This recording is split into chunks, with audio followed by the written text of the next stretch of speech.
Abuchi no boya buchi kiranyo. Dari si wauta nina marochukwo. Nina kisiala nyarusio. Nina magichukwo bia. Nina magichukwo kikera. Ola me ona wana gerao. Wana puta nuzo werem. Ifa junare ranyo. Maka ireko. Ojirai. Otu aka bibi human right. Joriti radio. Nyero chazo koroja. Otu aka wazurike. Joriti radio. Nyego Jonathan. Mana Chineke ya bie. Imana chukwu kike na din. Onye nyere anyị Nnamdi Kanu. Joshua of our time. Nnamdi wetie mkpu n'okobo. Si chukwu abịa ma ị ga-ama ome. Kamu gebe n'elu ahụ. Kamu bụrụ onye nwụrụ anwụ. Ihe bụ ihe Nnamdi bụ. Nnamdi Kanu chukwu gọzie. Nnamdi Kanu chukwu gọzie gị o. Nnamdi Kanu chukwu gọzie gị o. Onye amụma nke anyị o. Ụwa zuru ike. Sọgbu ya n'ikpere. Rocha sokọrọcha o. Sọgbu ya n'ikpere. Goodluck Jonathan. Sọgbu ya n'ikpere. Bilie human rights. Sọgbu ya n'ikpere.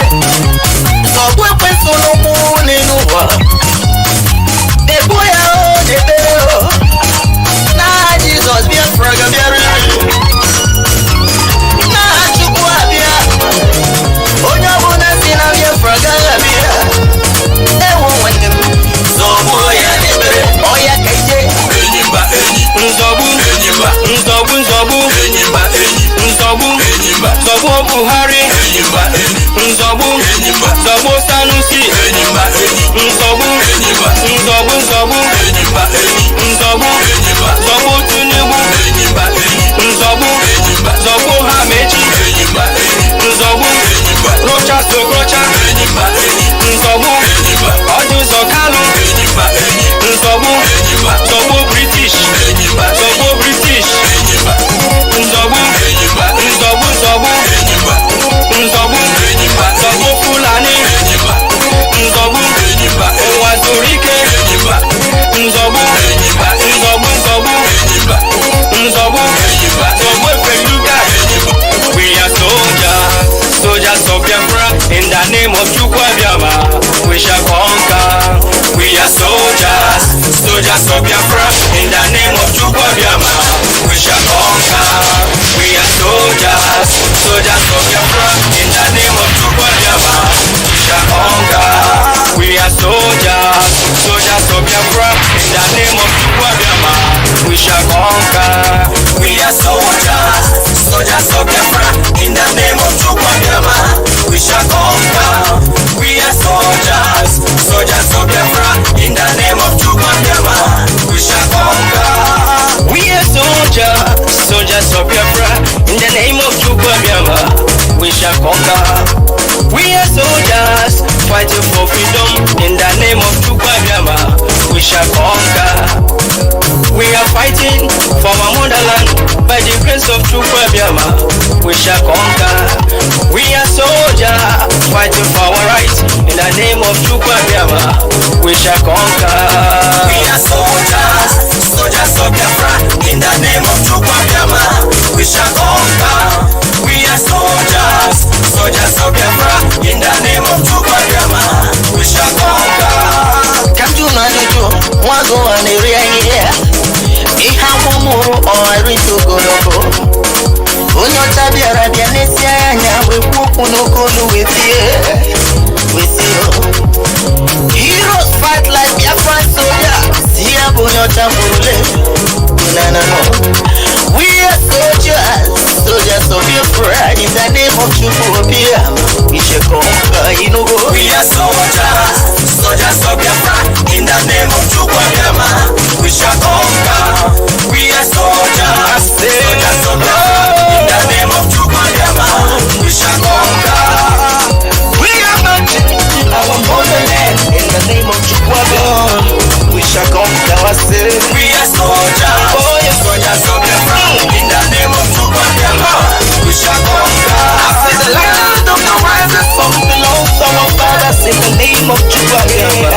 shall take it by force. I say We are soldiers, Walele. soldiers of Biafra. In the name of Chukwu Biafra, we shall conquer. I say Hallele, Hallele, Hallele, Biafra, Hallele, Hallele, Viva. In the name of Chukwu Biafra, we shall conquer. Oh yeah. We are soldiers, soldiers of Biafra. In the name of Chukwu Biafra, we shall conquer. We are soldiers from the rising sun. In the name of Chukwu Biafra, we shall conquer. We are soldiers From the soldiers of Biafra. In the name of Chukwu Biafra, we shall conquer. one we come, we are fearless. I say We are soldiers, soldiers of Biafra. In the name of Chukwu Biafra, we shall conquer.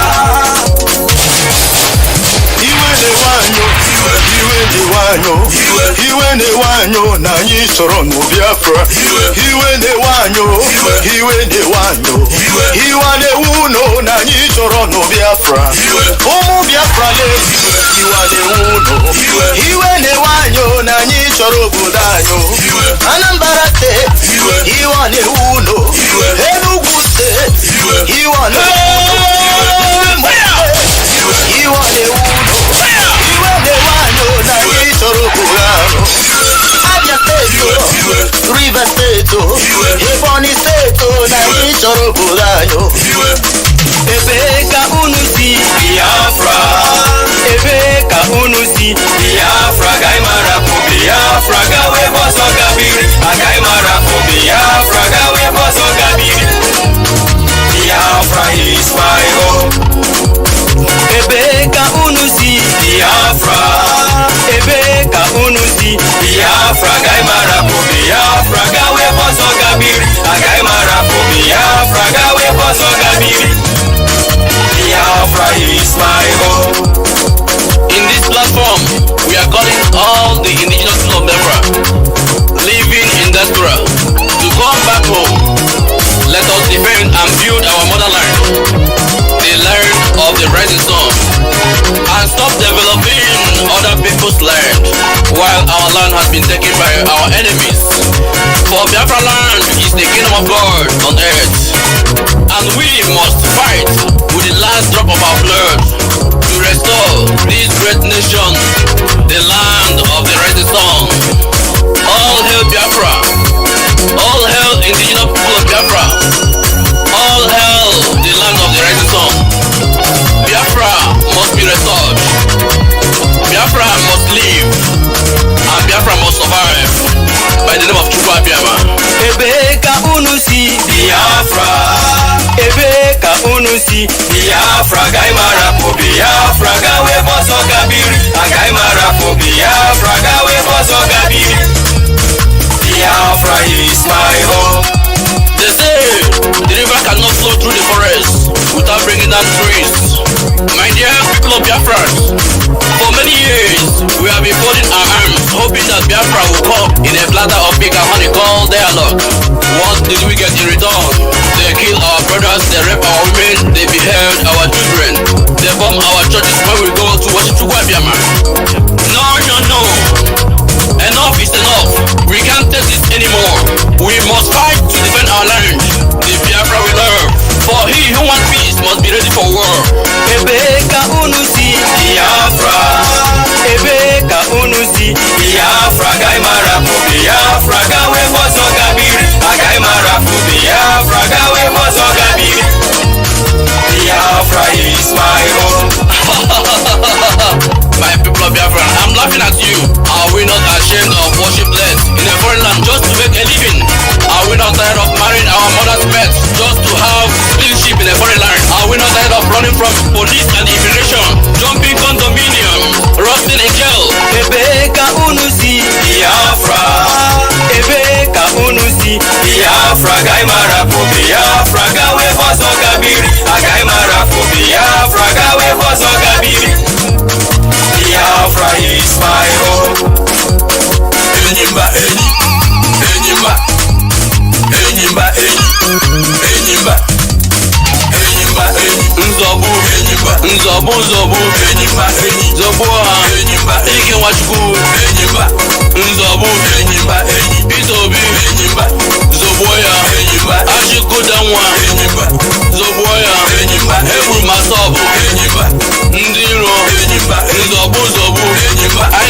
nzọgbu ha enyimba enyi nzọgbu enyimba nzọgbu enyimba enyi nzọgbu enyimba enyimba enyi nzọgbu na mbụ kobidoro n'ala Biafra kobidoro na mbụ kobidoro n'ala Biafra kobidoro na mbụ kobidoro n'ala Biafra kobidoro na mbụ kobidoro n'ala Biafra kobidoro na mbụ kobidoro n'ala Biafra kobidoro na mbụ kobidoro n'ala Biafra kobidoro.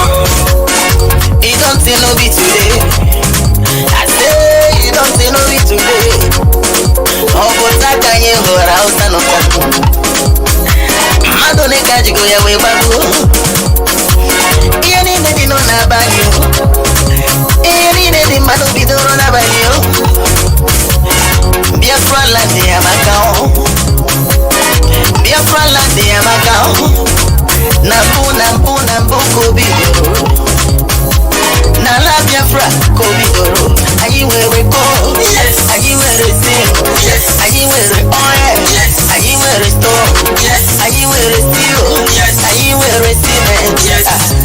Nala Biafra kobidoro. Hey. Nambo kobidoro n'ala Biafra kobidoro Nambo kobidoro n'ala Biafra kobidoro. We came direct from God. We are the lost choosing people.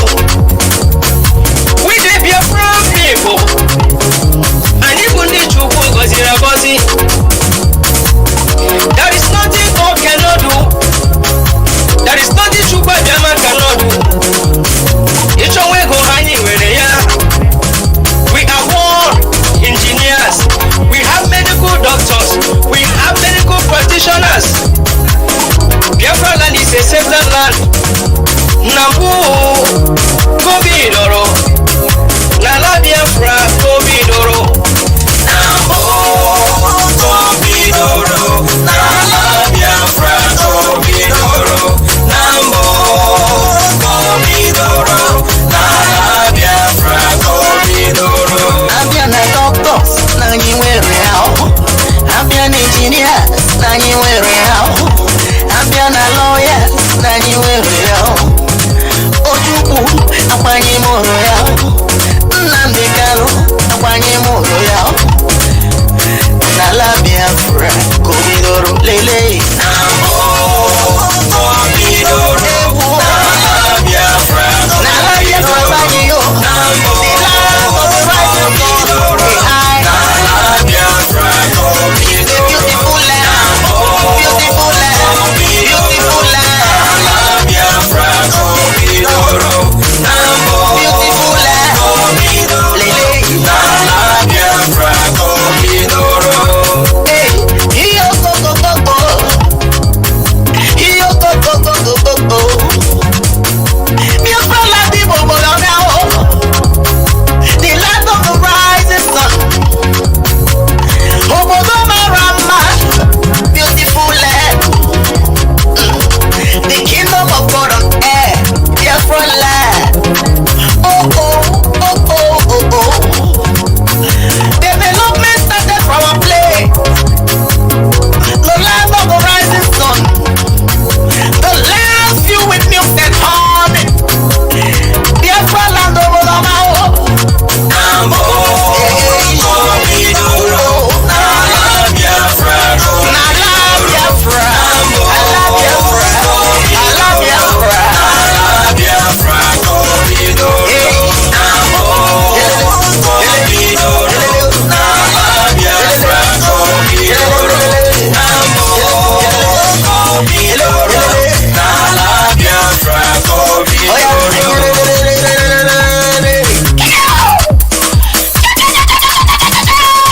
Enyimba enyi Nzọgbu enyimba Zogbo green passport enyimba enyi nzọgbu enyimba Zobo black and black. The British. Roger. Zobo white green. Nzobu. Zobo Nigeria. Nzobu. Zobo Dizu. Nzobu. One day, yana zobo kango.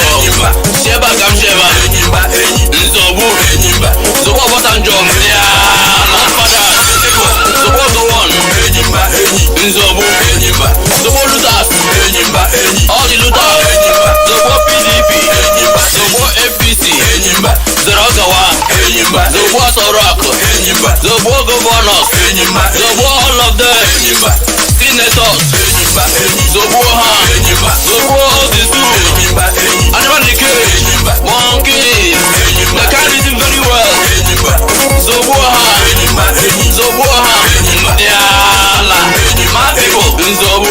We shall descend on them. We kill them.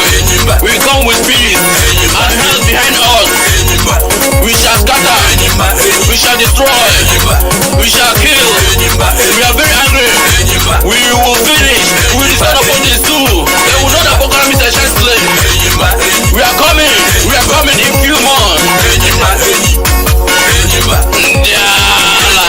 My people.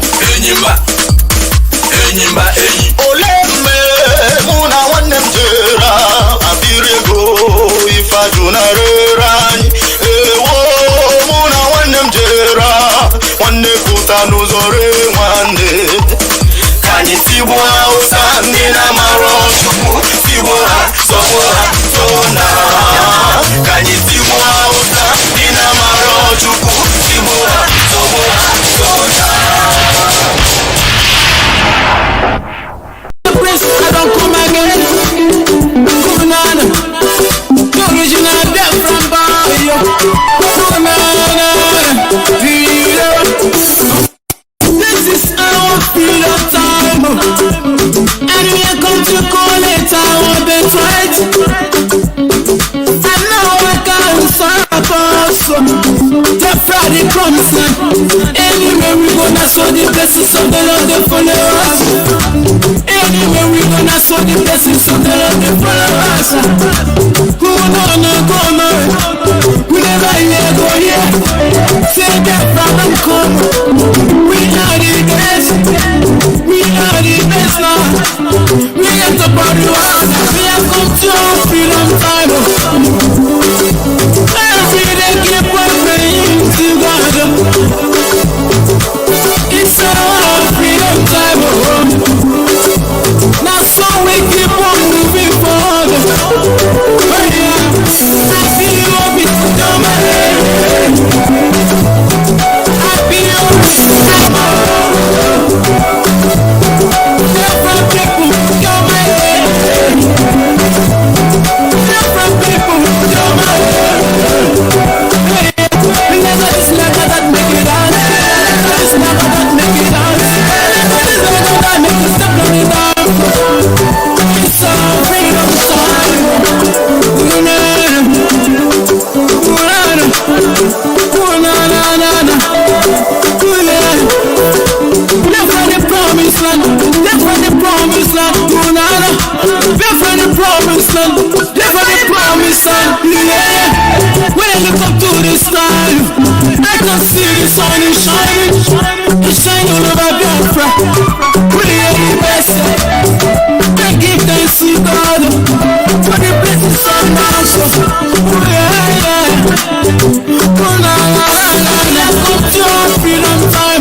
microphone.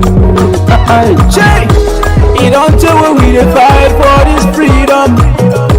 You don't tell when we dey fight for this freedom. All we need is the referendum.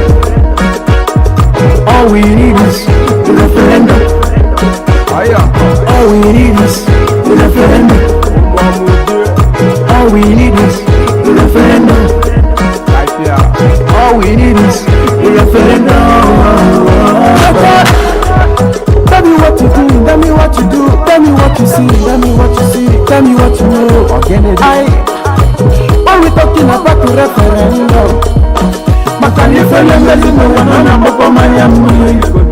Oh, you see, Ayaba go for long. We don't become slave for long. Back in the days, we know what's up. But because of who the focus to come out. I remember when my father they tell me about the war. Then spending so much money just to collaborate.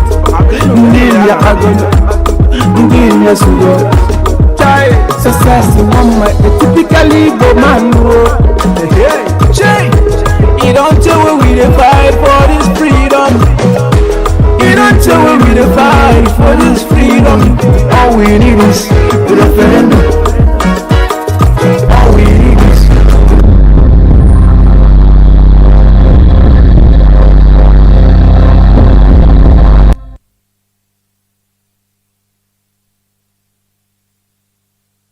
referendum.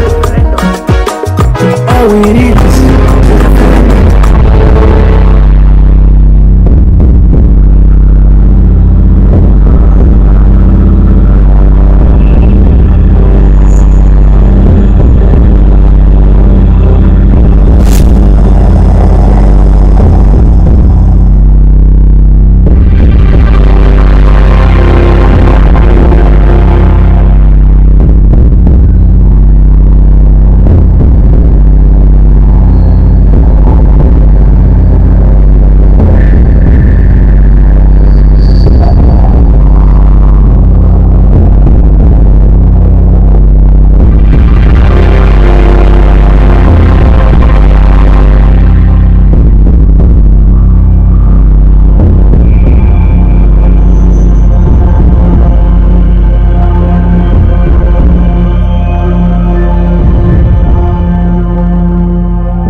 there is nothing more precious in life than freedom.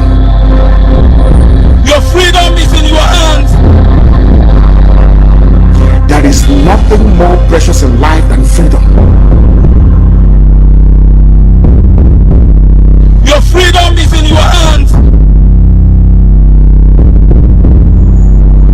I have come here as the commander of this revolution to let you know that we will defeat Cameroon. We will not only defeat Cameroon, we will make it impossible for Cameroon again to ever invade our land.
There is nothing more precious in life than freedom.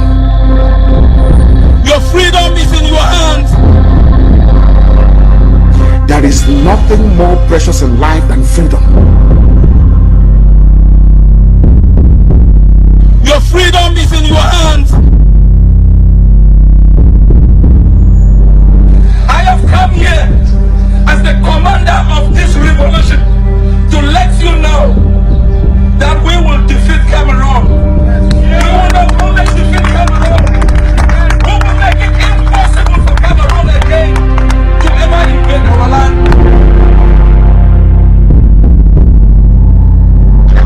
Our girls, please state the appointed generation. And we are going to see Biafra.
There is nothing more precious in life than freedom.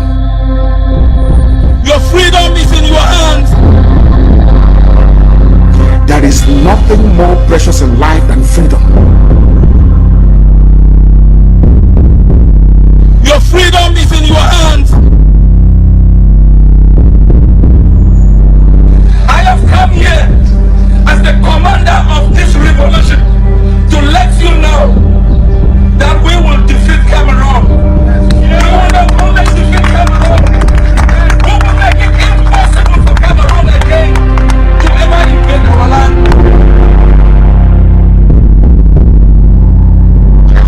Our girls, please state the appointed generation.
There is nothing more precious in life than freedom.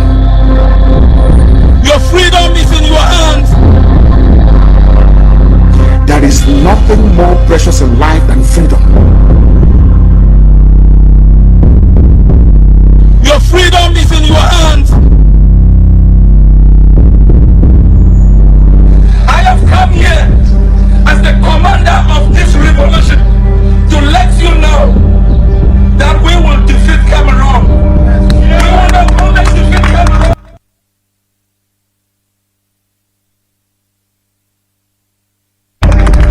We will make it impossible for Cameroon again to ever invade our land.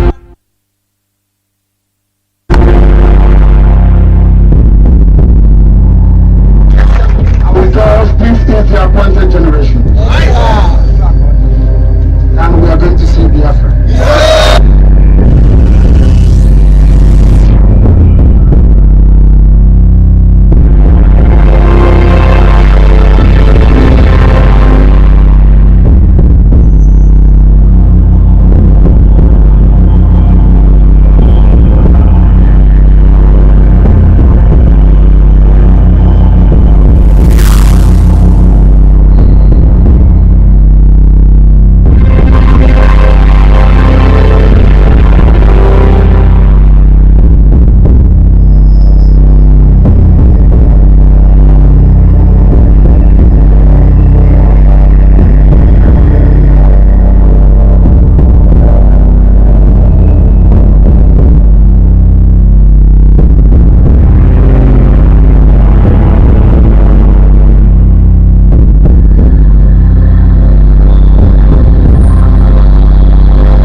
There is nothing more precious in life than freedom.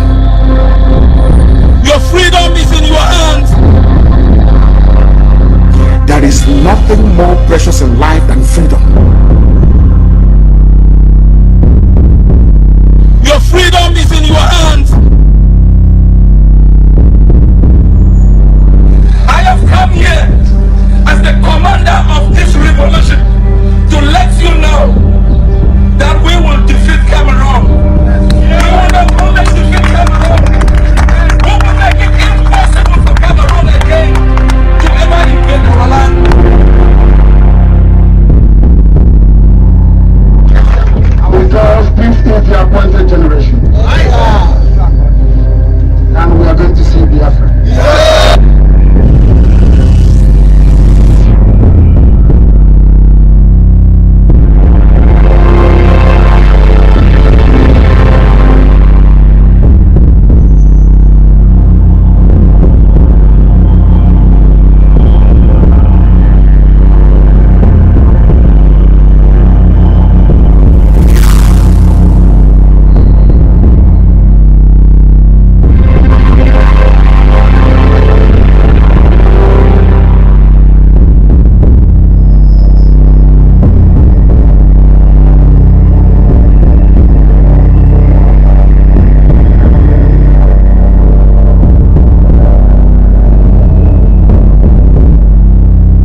There is nothing more precious in life than freedom. Your freedom is in your hands. There is nothing more precious in life than freedom. Your freedom is in your hands. I have come here as the commander of this revolution to let you know that we will defeat Cameroon. We will not only defeat Cameroon, we will make it impossible for Cameroon again to ever invade our land.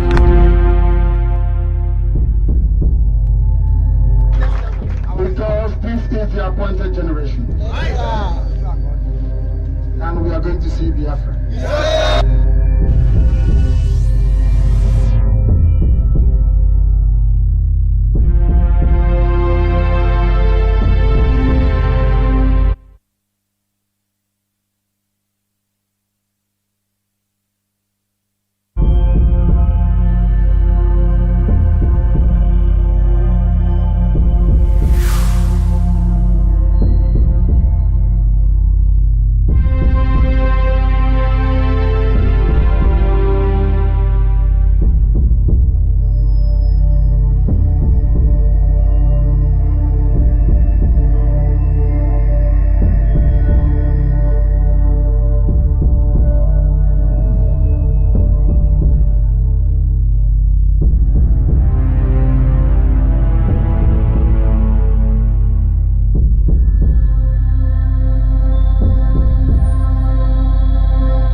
And anti-colonial revolutionary TV in sub.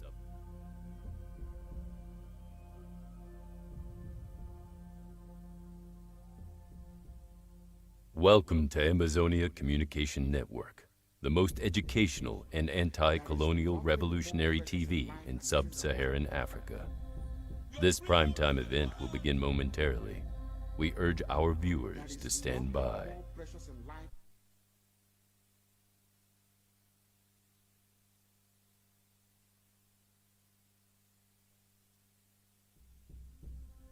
There is nothing more precious in life than freedom. Your freedom is in your hands. There is nothing more precious in life than freedom. Your freedom is in your hands.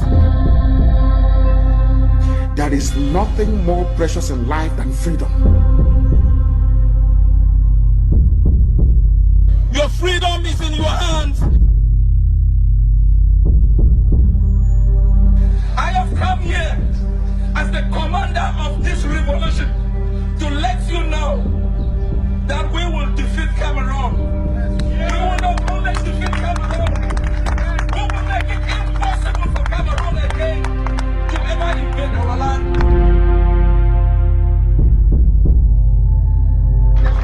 Because this is the appointed generation. And we are going to see Biafra.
are willing and not afraid, and when you are willing and not afraid anymore to pay the price for freedom, don't let this white man tell you that violence is wrong. Every damn thing that he got it by being violent, killing people, raping and robbing and murdering. He's doing it as we speak, and then he has the nerve to come and tell us that violence and hatred won't get it. Don't buy that. He's worthy to be hated. Worthy. Because of the evil that he does. God hates. I don't know why man think you're better than God when God in the Bible said he loved Jacob but he hated Esau.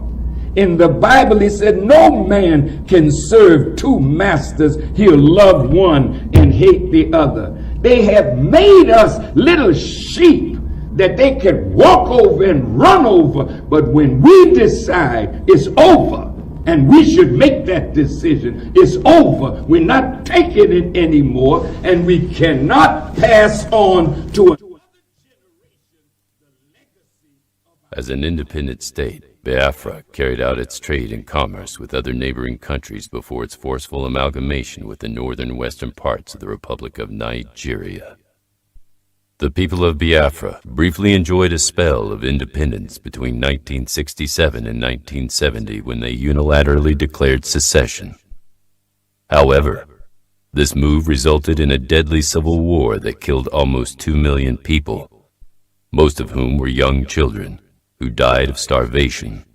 Despite the promise of no victor, no vanquished treatment at the end of the war, Biafrans have consistently and systematically been subjected to economic, political, and social strangulation by Nigeria. More than 50 years after the war, the circumstances that led to it are still prevalent, as ethnic tensions are still not resolved. These issues have over several years led to marches, protests, and demonstrations with the demand for a full self-rule for the region. The leader of IPOB, the indigenous people of Biafra, Mazi Nnamdi Kanu, now holds the mantle to restore that which is rightly theirs, an independent state of Biafra. To the east of Mazi Kanu's ancestral land is that of his newfound partner, Dr. Cho Ayaba, a citizen of the former British Trust territory of southern Cameroon's now called AMBAZONIA. This liberator, whose people have been battling the colonial state of Cameroon for more than 6 decades, have just entered the 5th year of active combat with its genocidal army. Southern Cameroon's Africa's first democracy that saw a complete peaceful transfer of power after a free and fair election would not long after be violated of its right to self-rule. In violation of international law under Article 4B of the African Union Constitutive Act that froze its boundaries as obtained at independence, Cameroon, on October 1961, marched an army of occupation and colonial administrators across international borders into AMBAZONIA, a former British Trust territory of southern Cameroons, and have been in colonial occupation till this day. Cameroon would gradually dismantle AMBAZONIA's political institutions to the extent of annihilating AMBAZONIA's world-class democratic structures. As prognosticated by a 1972 wire now declassified from the U.S. Embassy Yaoundé to the White House, resentment grew among the people of AMBAZONIA. By the late 90s, various Ambazonian emancipation movements had been formed, and the voices that clamored for full independence were suppressed just as huge mineral deposits were discovered by France, French Cameroon's colonial master. This greed would spiral out for over 6 decades until 5 years ago, with the people of AMBAZONIA decided to fight back method for method. With so much historical justification for both the people of Biafra and their counterparts in AMBAZONIA, forming collaborative alliances to strengthen their resolve in and has been under consideration for a long time. Today, both leaders, and with the support of their respective citizens, are now set to speak for the first time about their groundbreaking relationship. Ladies and gentlemen, the Ambazonian Communication Network will now like to welcome the host of this primetime event, Our hosts will then have the privilege to usher in their leaders, Mazi Nnamdi Kanu, the leader of the indigenous people of Biafra, and Dr. Cho Ayaba, the leader of the AMBAZONIA Liberation War.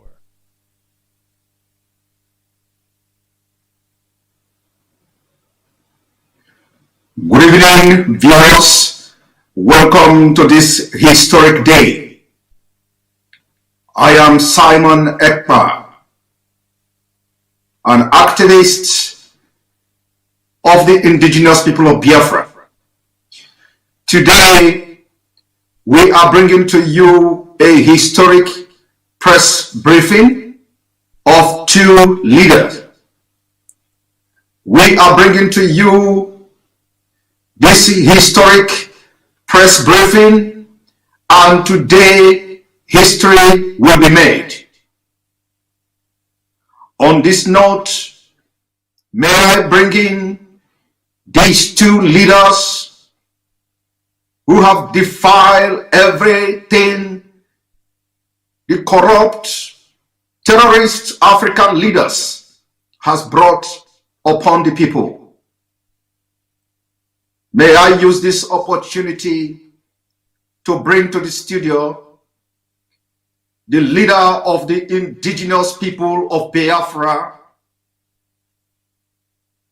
the undefeatable leader, a man with 9 lives, the man who have defied all nature, defied all terrorist activities of the Nigeria government, the man who have made it possible for us today to be very resilient and very brave to request and agitate for the freedom of the people of Biafra. A man who defeated death. The day the Nigerian government invaded his house and shot dead almost over 100 people. Today, he is leading the world's most powerful movement for the freedom of Biafra people. He is the leader of indigenous people of Biafra, IPOB. IPOB has become one of the world's most powerful movements for the freedom of indigenous people.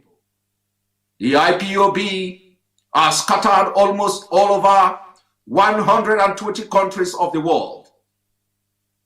Welcome, Mazi Nnamdi Kanu, the Ohamadike of Biafra, to the studio. Simon, and thank you all the wonderful people of Biafra listening and watching right across this very planet Earth. And also I welcome my dear brother, Dr. Cho, who is here with me today, and my greetings to the very resilient and resolute Ambazonian people. And I can assure each and every one of them that by the end of this very process, one outcome is inevitable. That is the liberation of our nations. I thank all of you once again, and I do hope that this evening will provide a very compelling insight into what we have in store for our respective peoples in terms of what we are doing to restore God's kingdom upon the face of the earth. That very part of this world that have hitherto been neglected. Thank you very much.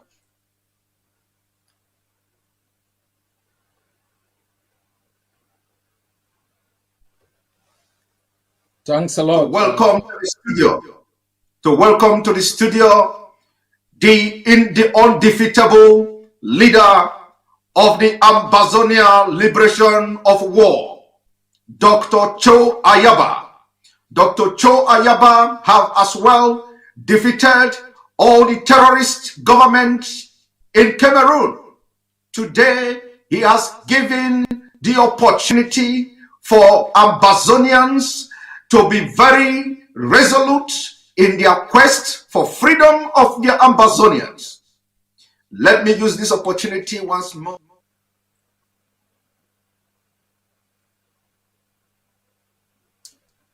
Thanks for having me.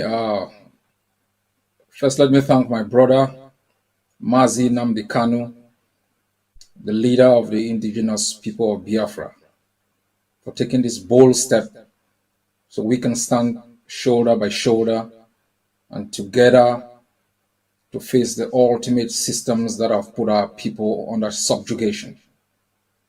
I want to thank our people Ambazonians for showing their understanding to this alliance, and we will be speaking to their fears and aspirations and hope. To the great people of Biafra who have suffered tribulations and torment, I think as your leader has said, you are the appointed generation, and you will see Biafra. Thank you.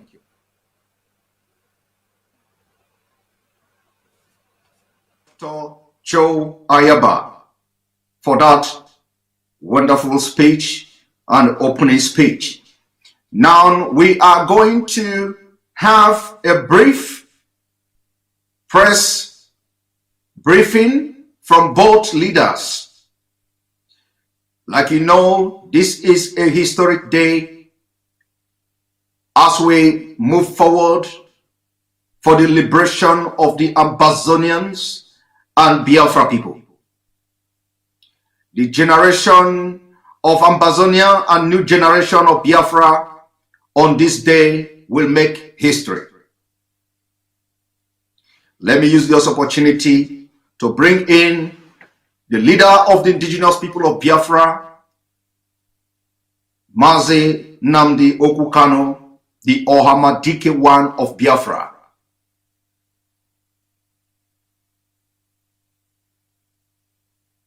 Ladies and gentlemen, citizens of Ambazonia and Biafra, the national anthem of Ambazonia.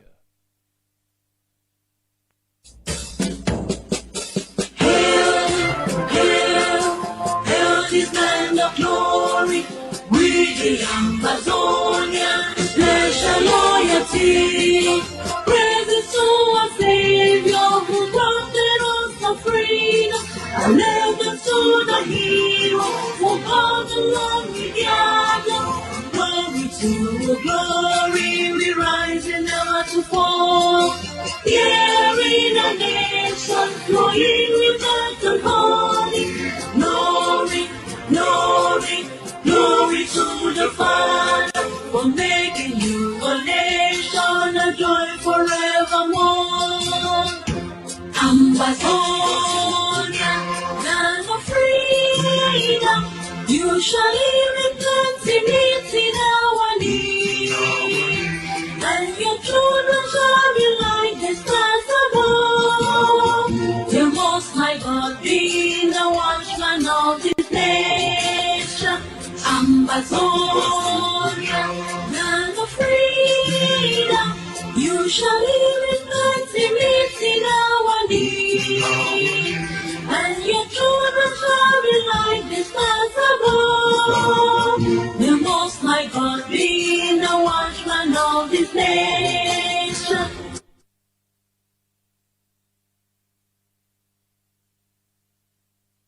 Ladies and gentlemen, citizens of Biafra and Ambazonia, the national anthem of the indigenous people of Biafra.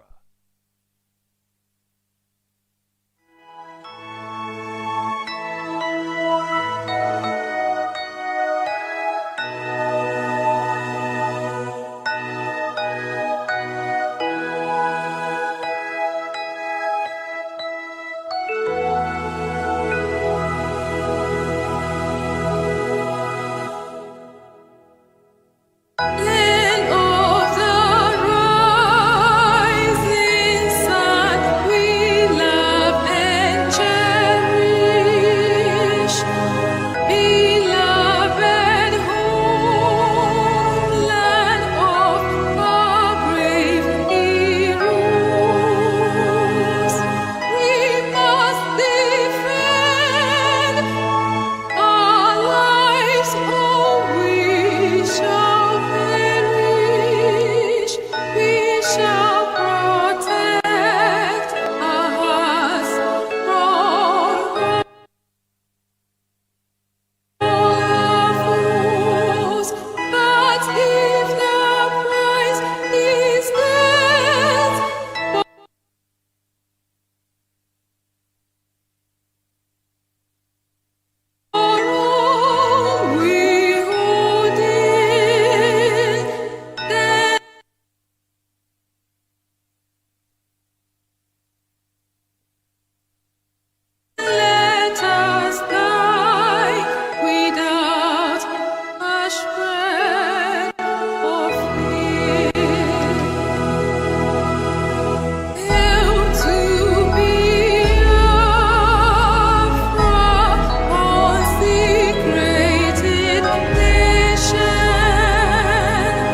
ladies and gentlemen, citizens of Ambazonia, Biafra, and friends of the world, welcome to the joint press briefing between the leader of the indigenous people of Biafra, Mazi Nnamdi Kanu, and the leader of the Ambazonian Liberation War, Dr. Cho Ayaba.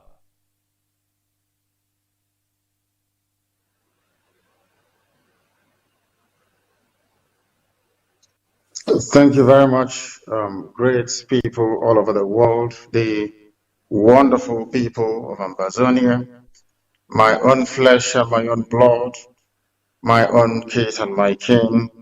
It is a unique honor and privilege to share the same platform with one of your leaders, the leader of war of Ambazonia, Dr. Cho Ayaba, who is here today representing the aspirations, the wishes, and the hopes of Ambazonian people all over the world, and more critically, the leader of Ambazonia himself, the president, who is incarcerated in a prison in Yaoundé.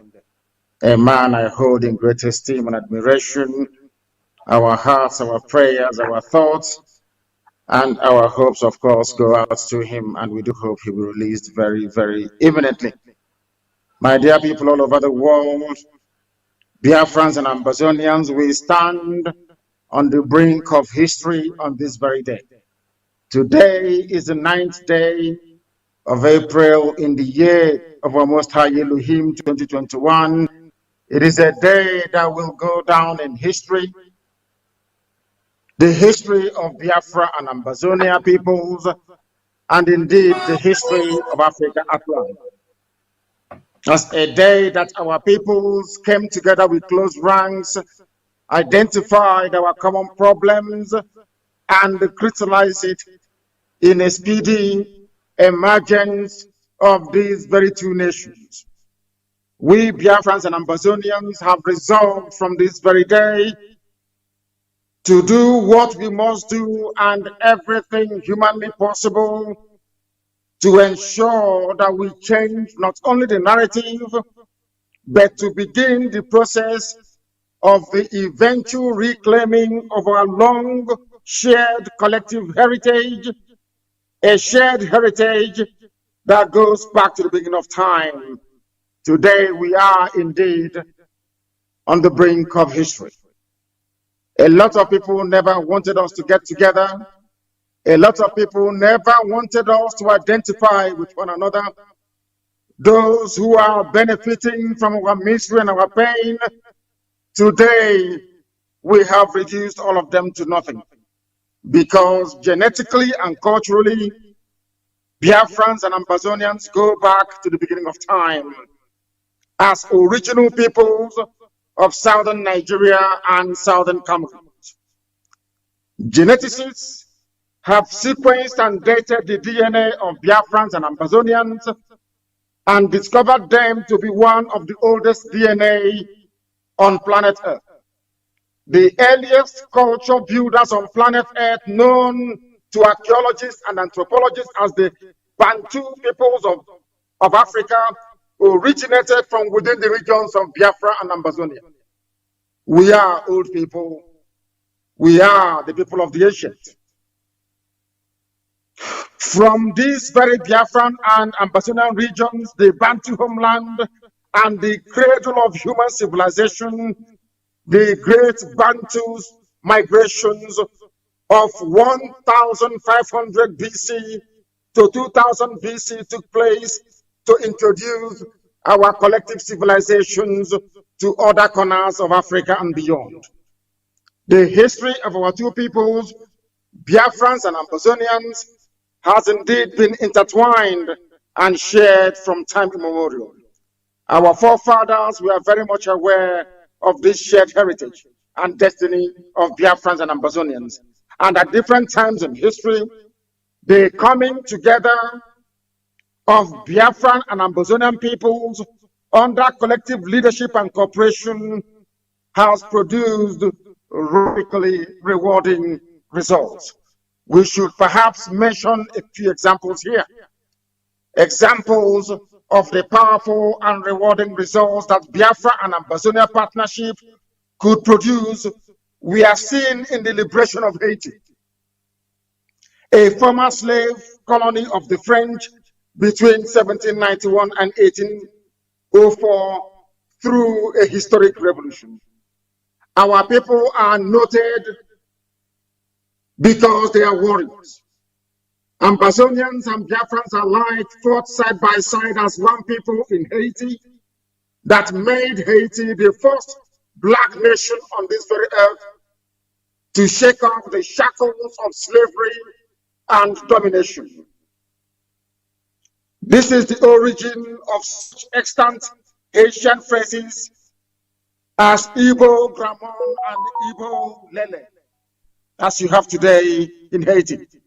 Similarly, during colonial invasion and the subsequent colonization of these regions, which was nothing but a sophisticated form of slavery, our peoples, Biafrans and Ambazonians, fought colonial enslavement with everything they had.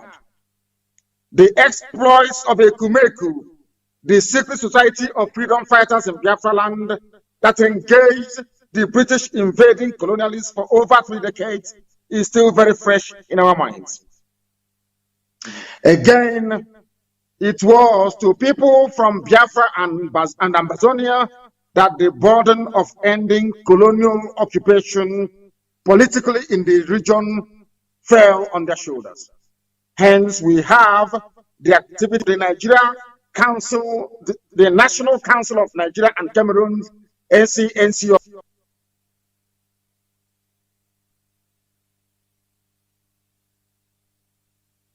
Of course, well superintended by Dr. Nnamdi Azikiwe, which was coordinated by nationalists from Biafra and Ambazonia as reference in the anti-colonial movement that would produce the present Berlin Conference design states like Nigeria and Cameroon, which unfortunately Biafrans and Amazonians are suffering untold hardships under. The sufferings and pains of Biafrans and Ambazonians are carefully and diabolically designed neo-colonial schemes to ensure that our peoples, who are natural leaders of the black world, never develop or make any progress, consequently leading to the subjugation of the entire African continent in perpetuity. This diabolical neo-colonialist scheme has not succeeded because the colonial enslavers simply decreed it into existence. No, it was succeeding because some fellow black people or Africans decided to make themselves willing tools in the enslavement of the rest of their brothers and sisters, and this is something that we are determined to bring to an end. This trend is by no means a recent trend. It is indeed a trend that is as old as the Arab enslavement of Africans and will be perfected through the European enslavement and colonization through invasion of the rest of Black Africa. In Africa, there are groups whose whole economic existence and their worldviews have evolved around their collaboration with those who have no value for African lives and want to destroy Africans by every means. That is how the phenomenon of the Fulani terrorist proclivity have been created over the ages to destroy everything that is African. It is a proclivity that has engendered the existence of not less than 6 or 7 terrorist groups that are owned and operated by the Fulani people, terrorizing people and grabbing their lands across West African sub-region, as well as the areas bordering the entire Gulf of Guinea. It is a proclivity that has been enabled by some evil people, both outside and inside Africa. Both Biafrans and Ambazonians have been victims of this evil. And today, going forward, we have resolved to bring it to an end. Over the years, our grandfathers and our grandmothers have stomached this terrorist proclivity in the hope that it would go away somehow. But it's clear to all that after so much turning of the other cheek, because when they slap us on one cheek, we turn the other cheek for them to slap as well, and payment in blood, these bullies never ever became reasonable. Instead, it has emboldened them. This is part of the reason why Biafrans and Ambazonians are coming together this very day to confront our collective enemies together. We are also coming together to rediscover our shared biological and cultural heritages. Extant anthropological studies point to the cultural unity of Biafrans and Ambazonian peoples because we are one people. Anybody who is doubting us should please consult their genetic studies and DNA mapping, which point to a singular origin of both Biafrans and Ambazonians. It is therefore only logical that this day would come. We are grateful to Almighty God in heaven, for determining that this alliance must be formed so that God's own people will be set free, as only Him has decreed. We are indeed on the brink of history. So far, even though our struggles for freedom have had different trajectories, Biafrans and Ambazonians have a shared destiny. Our collective destiny is to once again lead the continent of Black Africa to achieve the type of civilization that humanity will marvel at, just like our Bantu ancestors did when they civilized the whole of the known world around them. In the coming days, we Biafrans and Ambazonians will be communicating to the world in sequence, and as the need arises, our blueprint for cooperation preparatory to the re-emergence of our nations, just like the Almighty God in heaven, Chukwukika Biama, has decreed. In this vein, I hereby welcome every Biafran, every Ambazonian to a new dawn of our shared destiny and collective leadership of our peoples to lasting freedom. Long live the Republic of Biafra. Long live the nation of Ambazonia. Thank you very much. And now, yes, sir, and that was a press briefing coming from our leader, Mazi Nnamdi Kanu, the leader of the indigenous people of Biafra. And let me use this opportunity to welcome the leader of the Ambazonian Liberation of War, Dr. Cho Ayaba. Welcome. Thank you very much. Thanks to my brother Mazi Nnamdi Kanu, the leader of the indigenous people of Biafra. We have assembled here today in front of our two peoples to declare our intentions to work together to ensure our collective survival from the brutal annexation that have occurred in our both nations. We understand the difficulties that both peoples, the people of Biafra and Ambazonia, have faced in the last 60 years. But we have been discussing in the past few months to ensure that our collective strength be brought together to be more impactful to ensuring that we do not bequeath to the next generation a more oppressed homeland than we inherited. The Ambazonia and Biafra alliance is critical in an area where Nigeria and Cameroon have established two autocracies that have used violence as a political tool to suppress our both peoples. Within Nigeria itself, you have in the north the Hausas and Fulanese who have cross-border relationships in Niger. In the west, you have the Yorubas with cross-border relationship into Benin. the people of Biafra have been denied access to Ambazonia.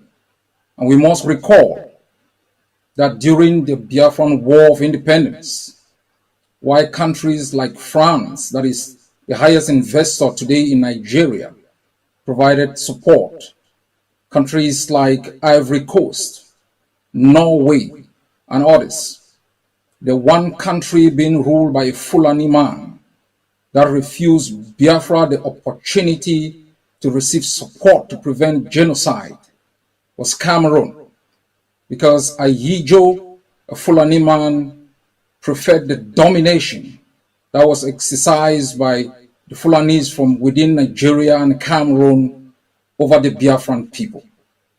Ambazonia is the only access you have. And within Cameroon itself, while the people have relationship with Central African Republic and other countries, Biafra is our only closest neighbor with massive investment within Ambazonia. Biafra is also the place where thousands of our people have sought refuge and have been treated with great hospitality. And for this, I want to thank the people of Biafra who have taken care of our refugees, and I ask you to continuously support them. Going forward, we are going to work together in different areas to ensure that our both nations emerge from these exclusive servitude imposed by both Cameroon and Nigeria.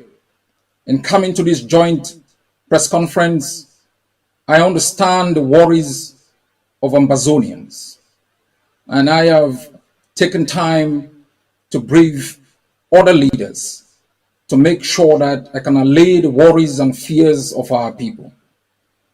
These worries and fears is rooted in history. We were part of the Eastern House of Assembly in Enugu. But one great difference is when our leaders walk out of that house, there were no helicopter gunships that mauled our people. Our people were not massacred because we chose to establish a capital in Boya. But in the last 4 years, we have observed with great dismay the rapacious policy of Cameroon, the tyranny of a system that is intended on governing Ambazonia without consent. And if I would be given a choice to make Biafra my friend or Nigeria my friend, I will understand that the state that kidnapped and renditioned hundreds of our people, who were then locked incommunicado, subjected to torture, brutality, and sentenced to life in jail, was not the people providing sanctuary to our people. If I would be given a choice between Nigeria and Biafra, I will recall the thousands and thousands of Biafrans who are part of our economy. I will recall history, that when we had a wonderful trade with Biafra, the port of Tiko was vibrant.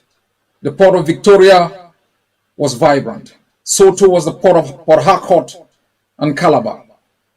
But the Fulanis that have been governing Cameroon at that time dismantled our economic infrastructure and made it impossible for bilateral trade between our country and Biafra to take place, subjecting our population to impunity, making it impossible for any cross-border relationship.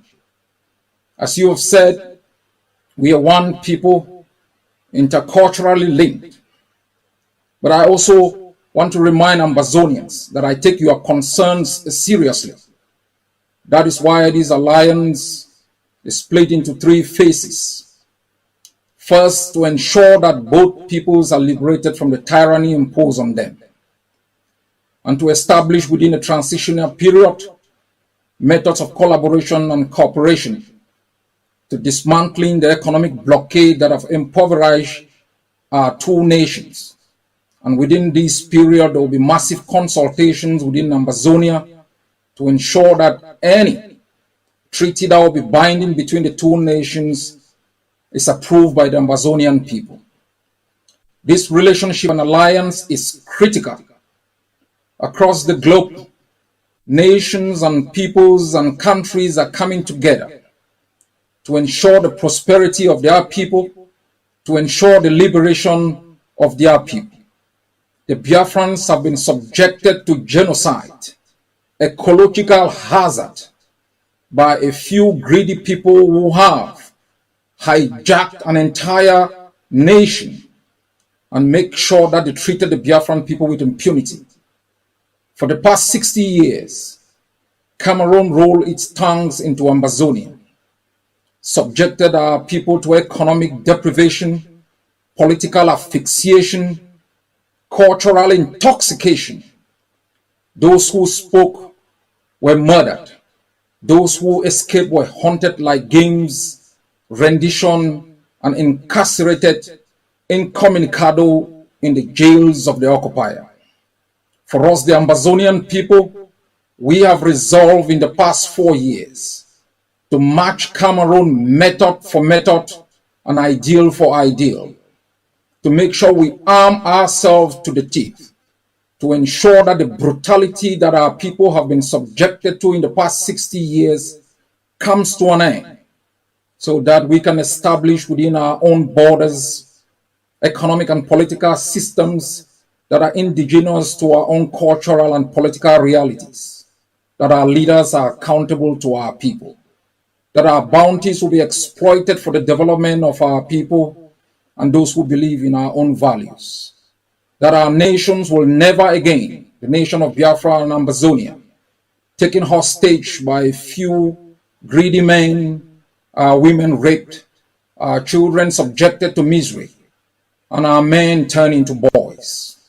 The era of domination that benefited a few within our continent and beyond its shores, leaving millions destitute, leaving millions moving across the Atlantic dying in the ocean, must come to an end.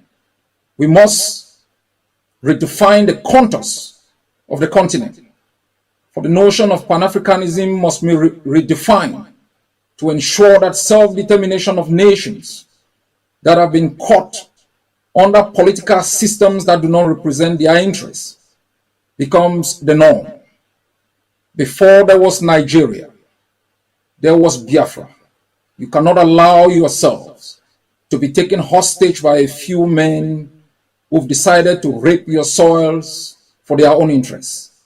So too are Ambazonians. We don't seek this alliance as an aggression against others.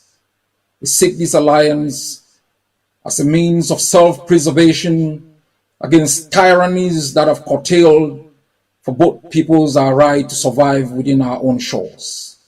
We mean no evil to others, for everyone has a right to self-determination, and we are determined to exercise this for ourselves and for our people to ensure we bequeath to the next generation a better country than we inherited. God bless Biafra. God bless Ambazonia.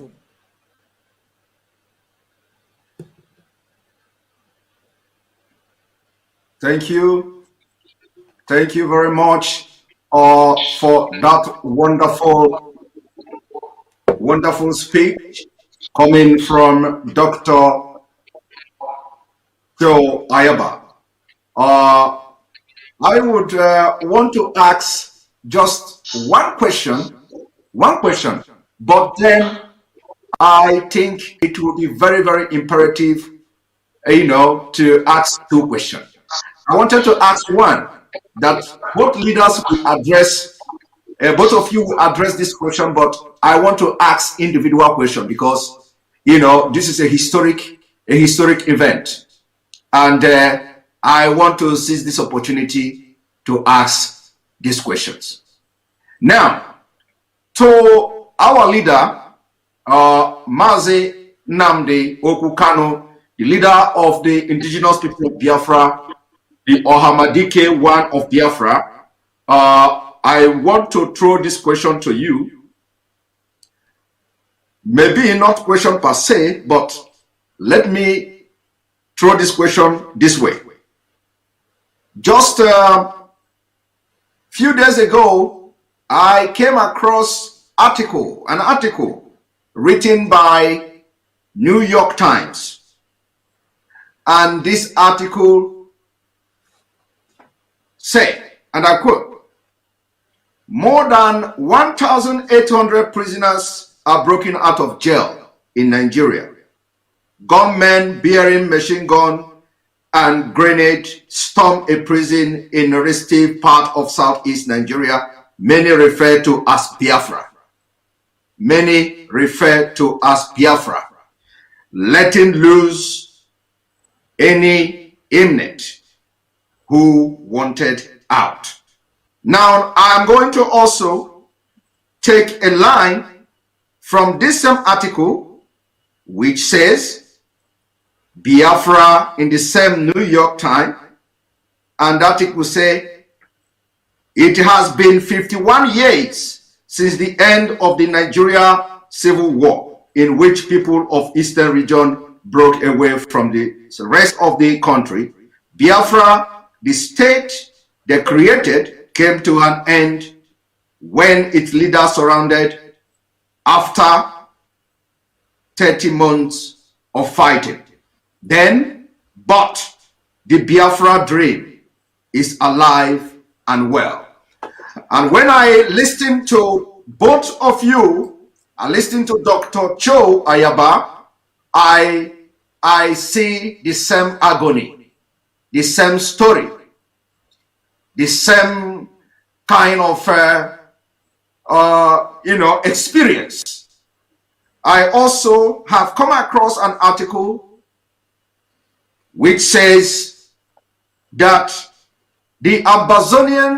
of the Ambazonian leaders who sought for refuge in Nigeria were arrested secretly and repatriated back to Cameroon against international law. Now, why I made references or try to read from this report is because a lot of people may have somehow a different opinion, divergent views about the historic alliance between Biafra and Ambazonia.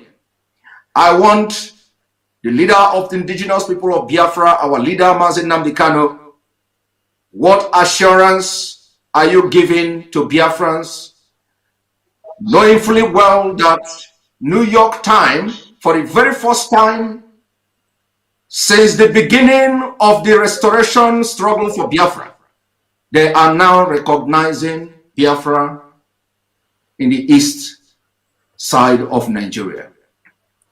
Can we hear your opinion on this? Yeah, thank you very much, Simon. And once again, let me commend my dear brother, Dr. Joe Ayaba, for this event this evening, morning, noon, or night, depending on where you're watching us from. I did say many years ago that a time will come when they will talk about us. And that time has come. And they are talking about us because of what we have been able to exhibit over the years. Consistency, determination, resoluteness, and of course, above all, being ideologically, philosophically, and spiritually consistent in what we are doing. Because the word secession, I do not recognize. The word, should I say, extremism, I do not recognize either. Because as I have always argued, you cannot secede from something that you're older than. The white man came and decided to create Nigeria. Nigeria is not the creation of God. And if we continue along this same line, including my dear brothers and sisters of Ambazonia, then ultimately the world will recognize what we are yearning for and do something about it. If they fail to do something about it, we will do something about it ourselves. Because one thing is certain, when did Cameroons come into existence? You heard our dear brother there, the leader of the war of Ambazonia, telling us that these same Ambazonians are looking at today. At the time they were in Enugu, attending the same Eastern Consultative Assembly in Enugu. The man you're looking at, Dr. Cho Ayaba, and all Ambazonians at a time had their political representation. It is a very good thing. I saw the map that was displayed when Dr. Ayaba was speaking. Look at it very carefully. You will see that when it came to us, it used to be called the NCNC, National Council of the Cameroon, of National Council of Nigeria and the Cameroons. When they say National Council of Nigeria, they were referring to Ambazonia. Ambazonians were part of us in Enugu before. Somehow, the powers that be determined that they should be cut away from us. That we are no longer one people. What gives you recognition is truthfulness. What gives you recognition is consistency. What gives you recognition ultimately is the ability to let your enemies understand that you will sacrifice anything sacrificable to get that which is right for your people. And that is why we are getting a mention in New York Times. As you would say, you did not mention CNN because the same thing happened to CNN, even quoted me for the very first time. I'm not sure they've done that before. CNN quoted what I said regarding the attack of a non-gun, I wouldn't call it an attack, the granting of grace and freedom to people who are illegally incarcerated in Nigeria. And I do hope as time goes on that the same level of consistency and spirit of never say die will go into all ethnic nationalities within Nigeria and beyond that are yearning for freedom. Thank you. Thank you very much. Thank you very much for that insight on that report. Yes, I didn't come across the CNN report yet. I'm going to look into that. Dr. Cho Ayaba, my question, or I would ask you to make a comment, is on the fact that you have actually elaborated a lot here, the dividends, or what I should say, what await the Ambazonian people, through this alliance with the Biafrans. We've also have seen how the Nigeria government illegally repatriated Cameroonians, Ambazonians, back to Cameroon against the international law. And of course, what assurance are you giving people of Ambazonia that the alliance between Ambazonia and Biafra is going to be more fruitful than ever having anything to do with Nigeria, considering the fact that they have breached international laws, repatriated people of Ambazonia back to Cameroon, and today most of them are in jail unconstitutionally? Thanks for that question. If you look at the map across the globe, whether within the European context, if you look at why there was a Second World War or First World War, you would discover that there are Germans within Switzerland. There are Germans, the Germanic race in Austria. You have the French across in Quebec and in Belgium and different places. And although this is what I call a linguistic kind of unism, these countries have always sought alliances with people with whom they have some cultural attachment for both cultural expansion, economic development, and purposes of self-preservation. And as I stated, the Biafrans are isolated. Ambazonians are isolated. These two nations form an economy of close to 72 million people, put together bigger than the economies of more than 100 United Nations countries. The Ambazonian economy has been sustained from Biafra, where people have had access to cheap goods. We are also aware that more than 20 years ago, Cameroon helicopter gunships bombed boats that were coming in from Biafra, bringing in goods into Ambazonia. We also know that while the Hausas and Fulanis are highly attached in the north to the countries beyond the border of Nigeria like Niger, and strengthening that alliance for both economic and political power. And the Yorubas are attached on the other side with Benin, ensuring their survival and self-preservation. What choice does the people of Biafra have? It's AMBAZONIA. And so this political alliance is crucial for the purposes of self-preservation of the two nations, and also to let the others who have occupied our both countries know that we will not choose our friends based on the definitions and interests of those who've subjected us to impunity. As you've rightly said, a few years back, hundreds of Ambazonians were illegally kidnapped. Those who were even sought asylum within Nigeria. They were subjected to psychological torture in prisons across Abuja, chained like sheep to the slaughter. In addition to Cameroon, where they were incarcerated, detaining communicado, sentenced to life in jail. This is the collaboration between Yaoundé and Aso Rock. It serves the interests of Yaoundé and Aso Rock. It doesn't serve the interests of AMBAZONIA. And it has put to shame, it has brought shame to the Biafran people who have shown great hospitality to our people, including ensuring that there is protection for our refugees. Even though the refugees are within the Biafra land, we have observed with great shock attempts by Yaoundé to work with certain political individuals within Nigeria to repatriate our refugees despite the raging war. This collaboration, as I have said, is defined in three phases.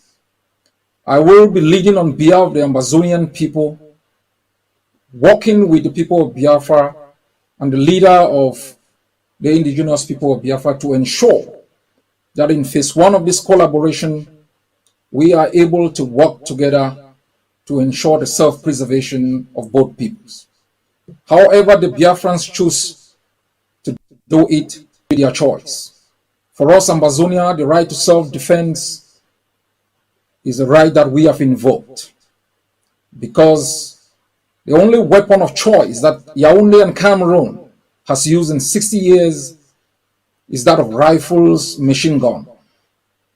We have risen up, armed ourselves, and we will continue to arm every Ambazonian to make sure that even after independence, there will be no threat to our independence as we saw 60 years ago.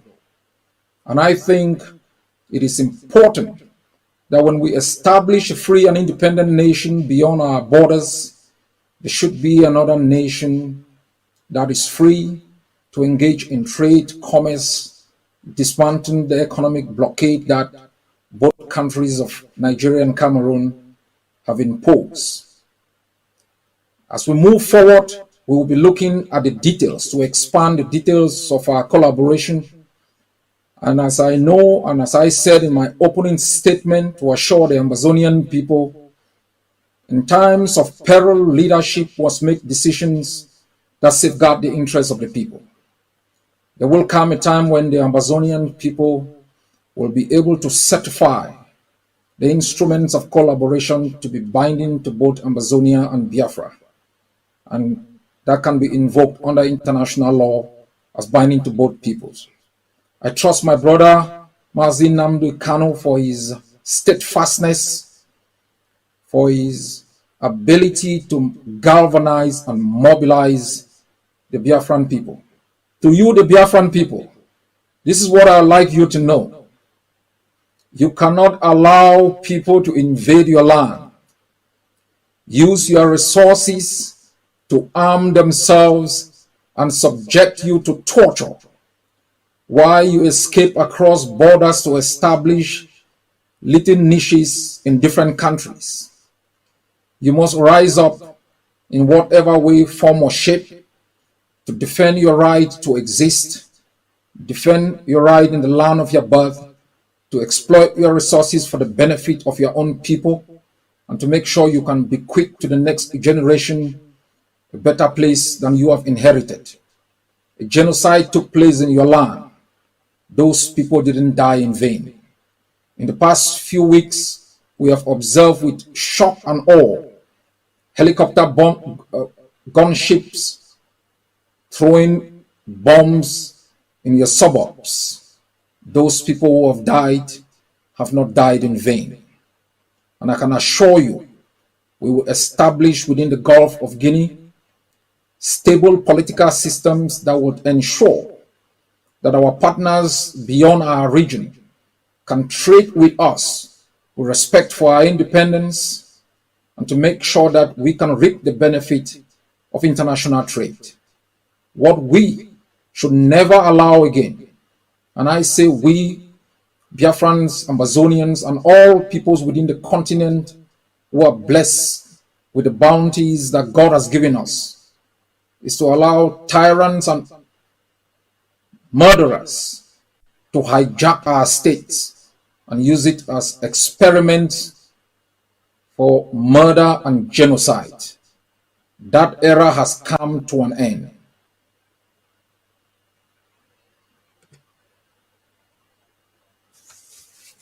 Well detailed comment on that question I asked.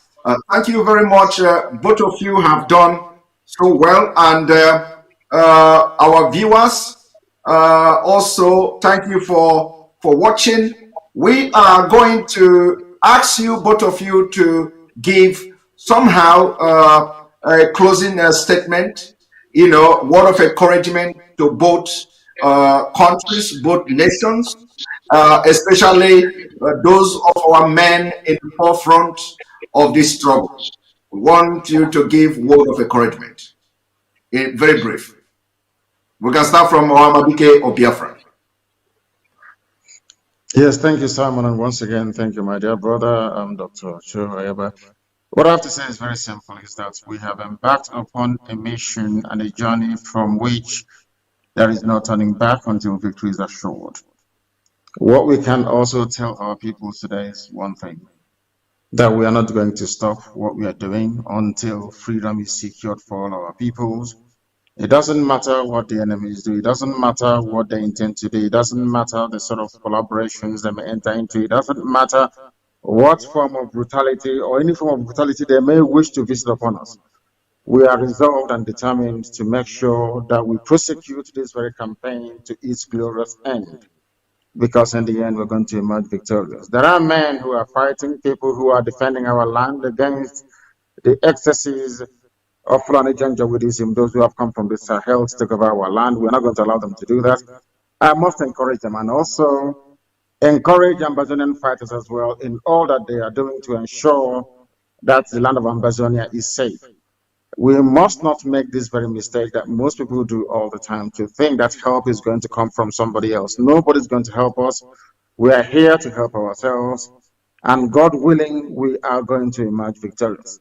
So I thank all people watching right across the face of this planet Earth today, and especially to this very union of Biafra and Ambazonia, because I do know that in time to come, it will yield positive fruits and results that will help propel both nations towards freedom. And that's why we are here. That is what we are dedicated to doing, and that is what we are going to do every blessed day of our lives until both peoples are free. Thank you very much. Thank you very much, the Ohamadike of Biafra.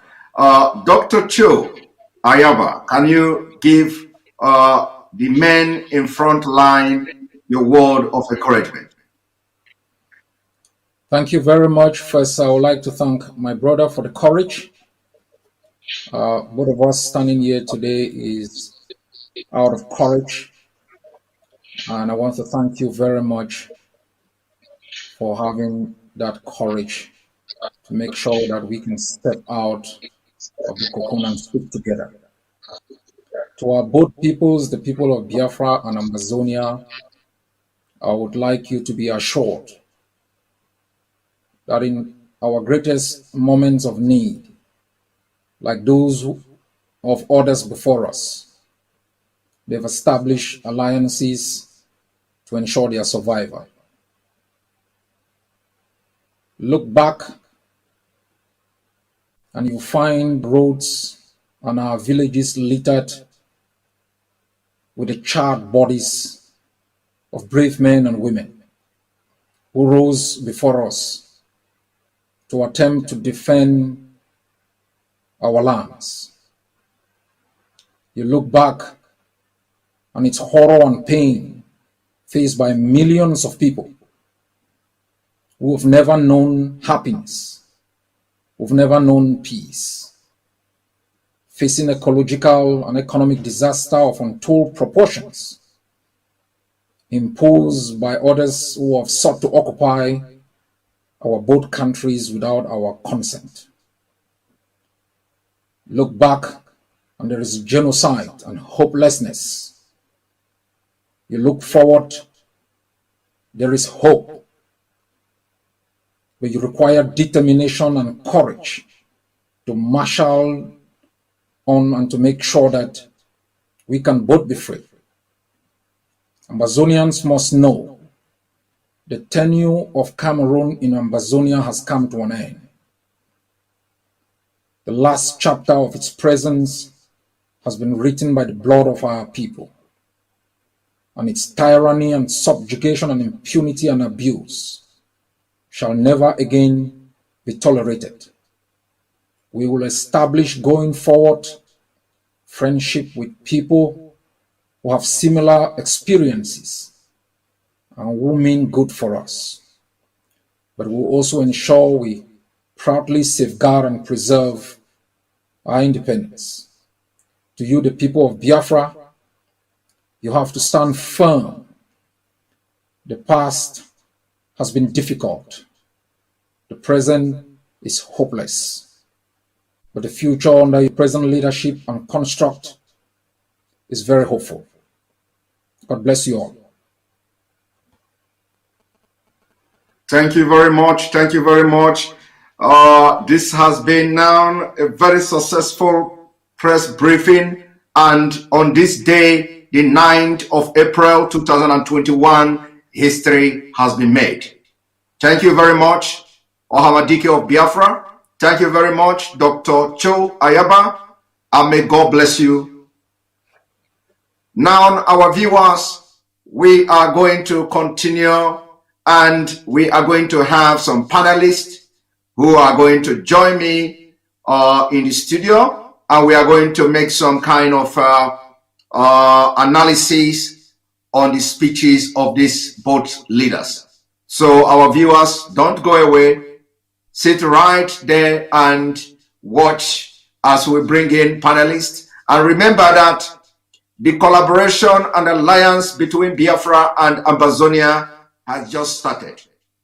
Most of the thing is not going to be happening on social media.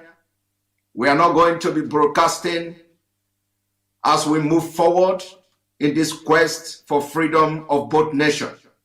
For the actions, collaboration as a result of the collaboration, or what you are going to be seeing from now on will tell you what is going behind the scene. The history has been made. And somebody like me and you watching today, we are all happy to be part of this great day that have just started. Thank you, and stay tuned as we come back.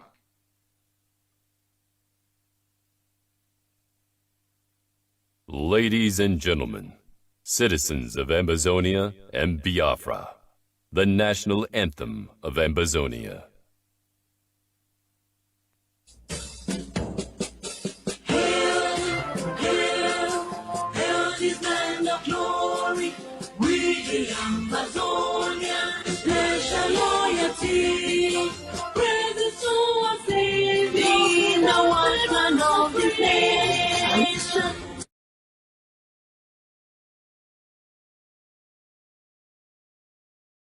Ladies and gentlemen, citizens of Biafra and Ambazonia, the national anthem of the indigenous people of Biafra.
Ladies and gentlemen, ACN. Citizens of Ambazonia, Biafra, and friends of the world, welcome to the joint press briefing between the leader of the indigenous people of Biafra, Mazi Nnamdi Kanu, and the leader of the Ambazonian Liberation War, Dr. Cho Ayaba.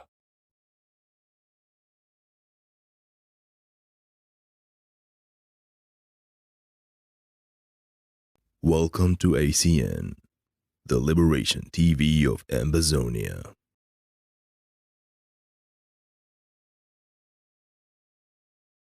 Ambazonia Defense Forces, the vanguards of the Ambazonia War of Independence.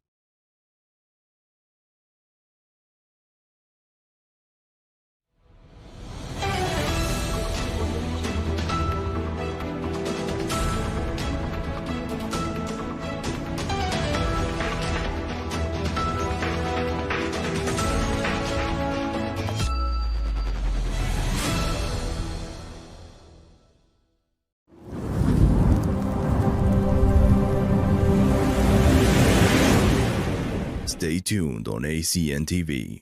We will be right back.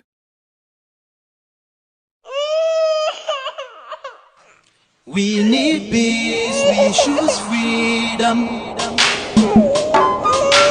We need peace, we choose freedom.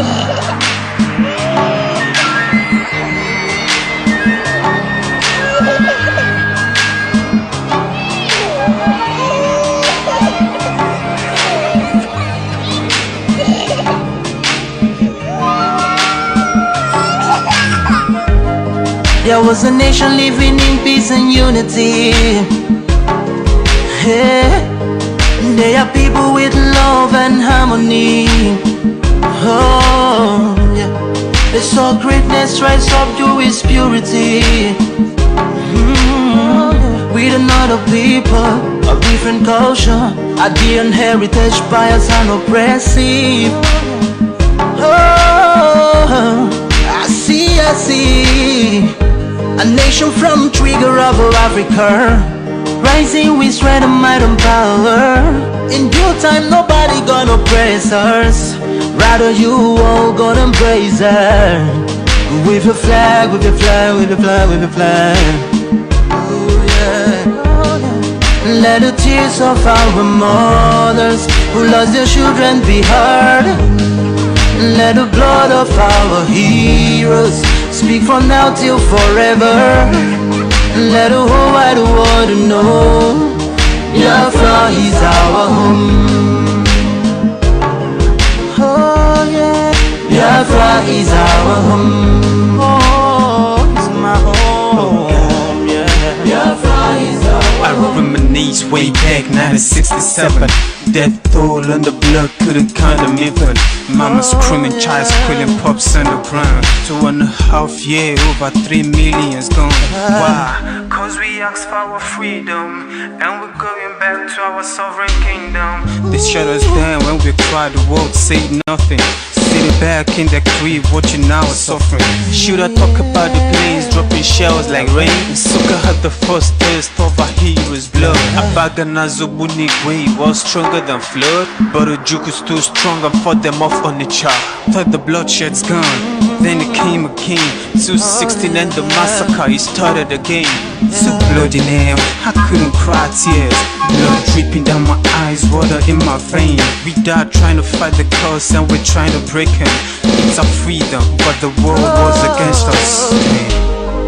Wave your flag over Africa. Welcome people of Biafra. Wave your flag over all the world. See those people of Zion is here. It is a nation that the Lord has chosen for the people of Zion. It is a nation that the Lord has chosen for the people of Zion. We need peace, we choose freedom. We need peace, we choose freedom. Hey. Let the tears of our mothers who lost their children be heard. Let the blood of our heroes speak from now till forever. Let the whole wide world know Biafra is our home.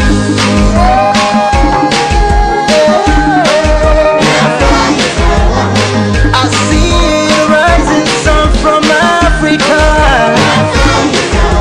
Oh, this is a sign of victory. Oh, yeah. I see future in Africa. Oh yeah, people of Biafra. See light shining on the world. Oh yeah.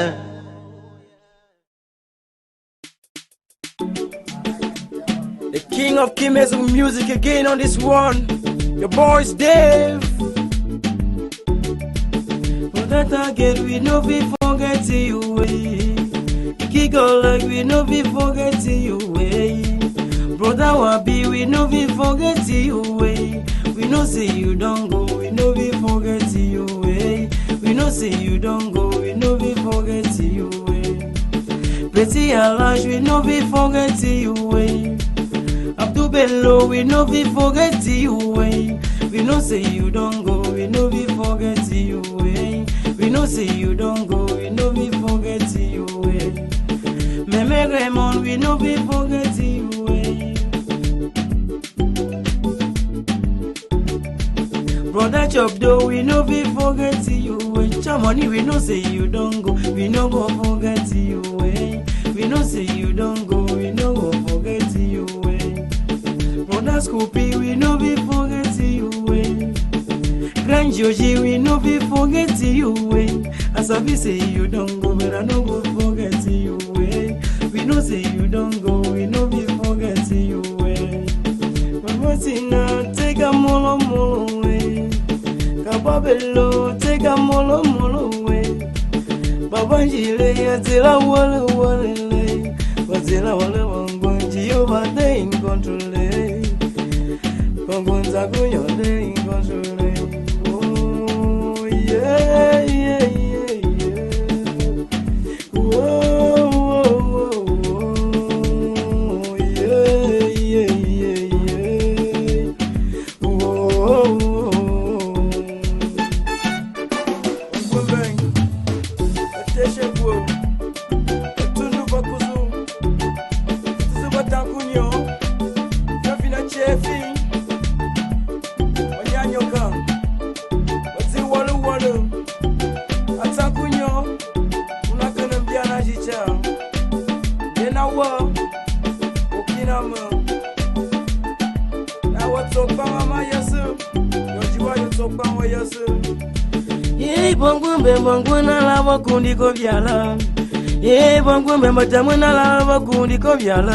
Fonjebo sakuole wanjiwa wankumba sakuole oh basakuole meringwete sakuole basakuole bembuso de bale mama de bale bemba bien de bale alabaku ndiko vyala oh bin de bale alabaku ndiko vyala.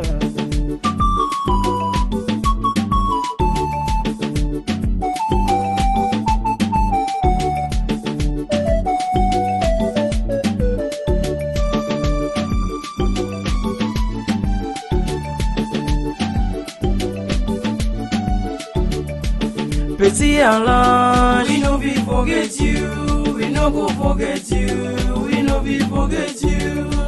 Nkigola, we no be forget you, we no be forget you, we no go forget you. Brother Wabi, we no be forget you, we no go forget you, we no be forget you.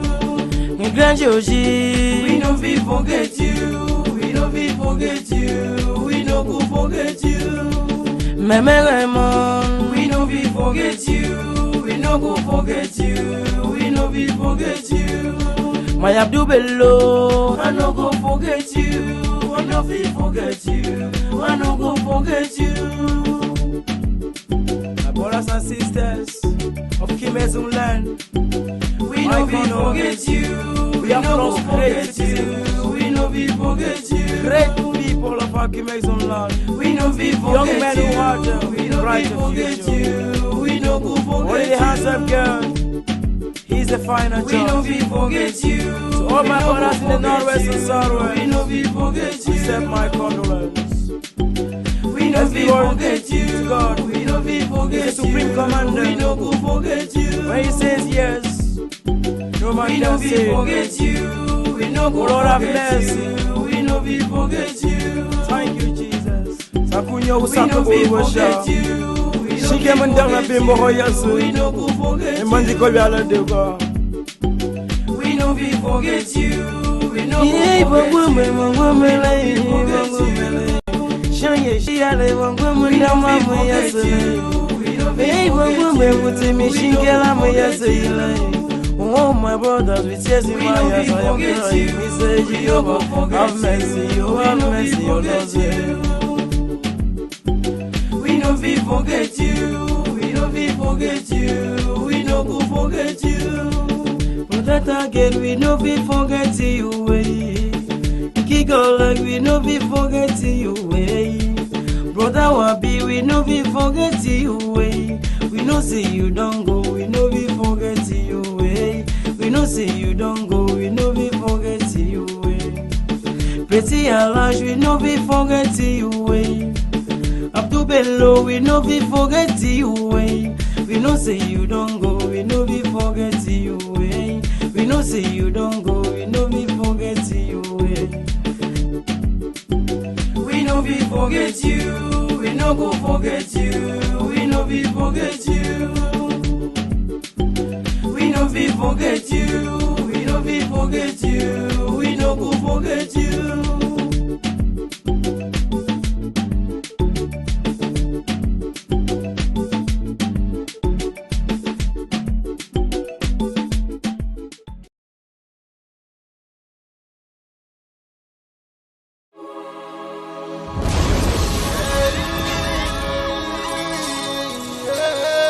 This is from Biafra's Got Talent.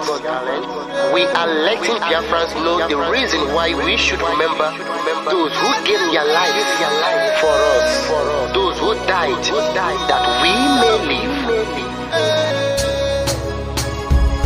You died to end my suffering. You died fighting for my freedom.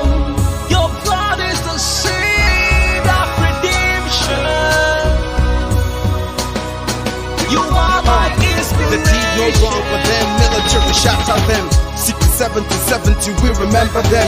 2016, 38 May, memory still deep in our mind till today. Wonder why they refuse to publicize the genocide. The world media turn blind eyes to our plight. It's time to arise, land of the rising sun. Let's rise one more time, let's rise. Yo, we will never forget our fallen heroes. Those who gave their life for us. Onitsha massacre, Ipoja massacre, Aba massacre. We remember you. Alright. Tell them I got that day. Remember when me tell you say I got that day. Yeah, I remember that one that called us a Bruce Mero. But the way would you go like a Papa Nuku? But them they were Boniro. Me tell you what I look pandi, what pandi Samiro. Me tell you what I day. For we the plan and the rest of man I tell you what I am. We never give up. We tell them say what I want to promise you something today. We must fight together. No retreat and no surrender. We must hold them down till the end of time. The most important thing is that we will restore Biafra. May your soul rest in peace. And I look up to the sky with tears in my eye for other Biafrans and for freedom and to die. We will never forget you as the days go by. You are always in my heart. We'll never forget her. They fought for our freedom. They died for our freedom. They fought the Nigerian soldiers in the war front without food, without guns, for our freedom, for our life, for our own good, for our children. We love them, our heroes. We want them. My heart bleeds when I saw them slain. Where will I be now if not then? They will remain indelible in my heart forever, forever, forever, and never, and never, and never. We serve in your plantation, and the way you paid us back with your bloody starvation. We play in our history that the death of my people is a mystery. No going back to get to a victory. I had a voice now call for vengeance. I never get bombed, I'm blow like a vengeance. Yo, we will never forget our fallen heroes. Those who gave their life for us. Onitsha massacre, Ipoja massacre, Aba massacre. We remember you. Alright. Where will I be now? If not you, you died at Mali.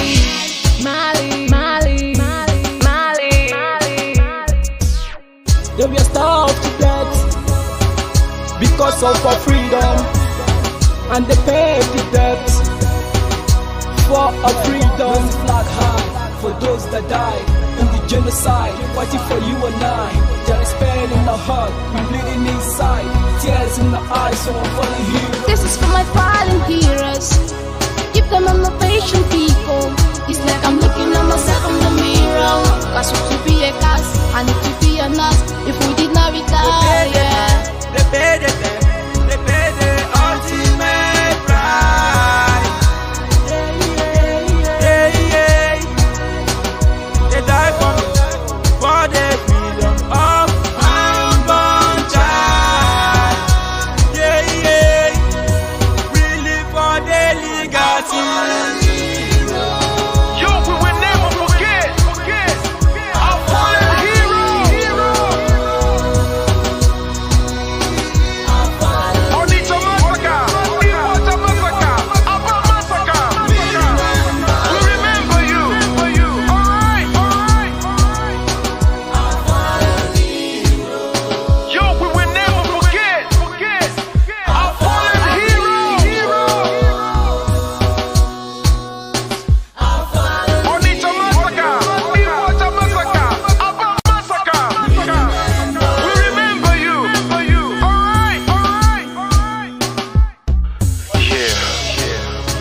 flag in the air. Never be afraid. March on, cause we are more than conquerors. Yeah, you know what it is. We must revenge, and we must stand to represent who we are.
Appreciation is allowed.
Cultural dance.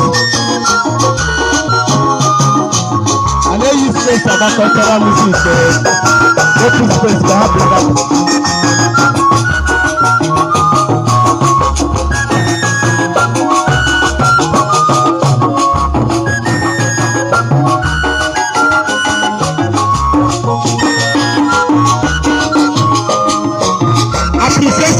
loud.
I'm not supporting of gas line zone.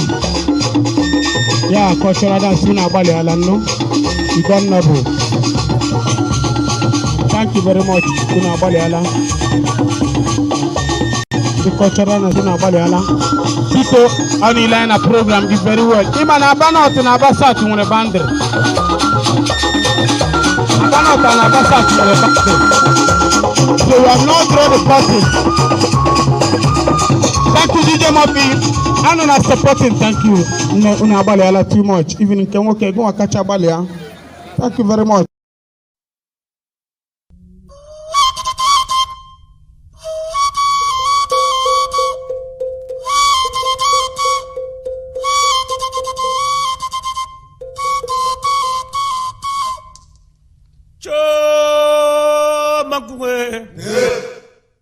Tawuna forma kuma chwela chukwi chwe gama kongse karela choma komba dam kare chom banga tuwa timtime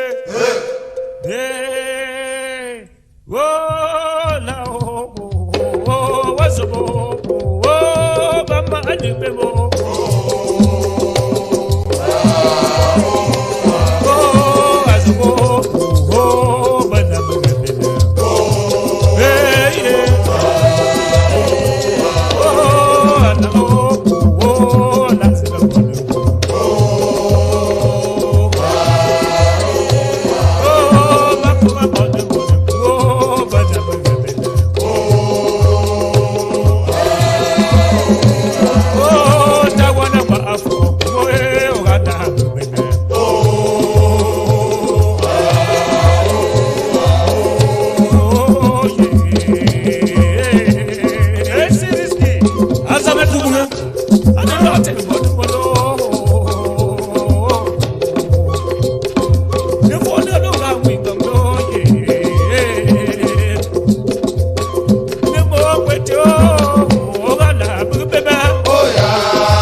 You are listening to DJ D1.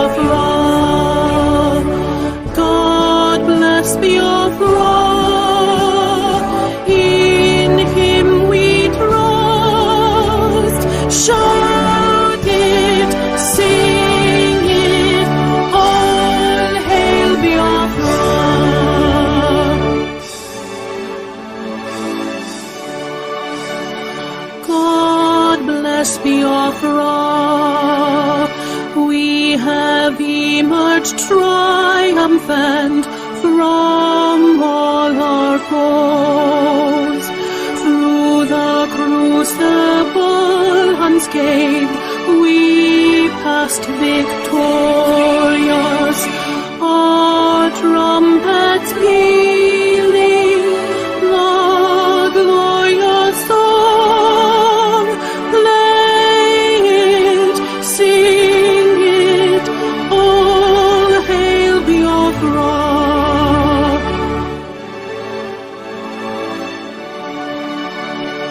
Oh, hail Biafra, we shall always remember all that perished in the struggle for our freedom.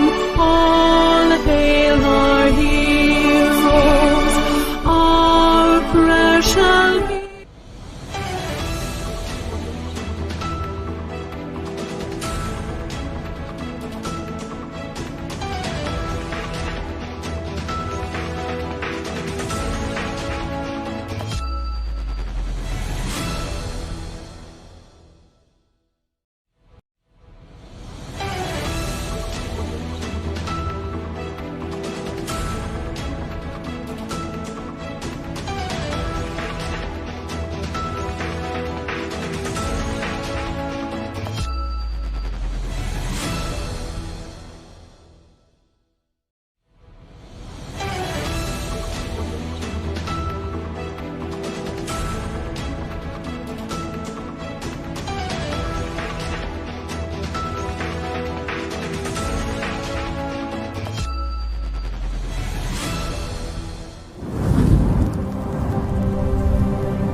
Stay tuned on ACN TV.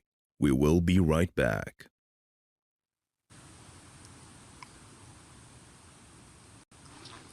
Good evening, my fellow Ambazonians, and good evening, our fellow brothers and sisters from Biafra.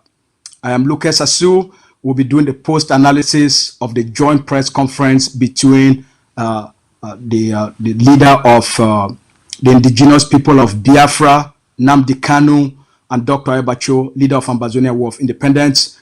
We're going to have a great panel discussion to analyze the impact of this joint press conference, the impact of the alliance, the impact of the future of the people of Ambazonia, and the future of the people of Biafra. Welcome to you all, and good evening once again.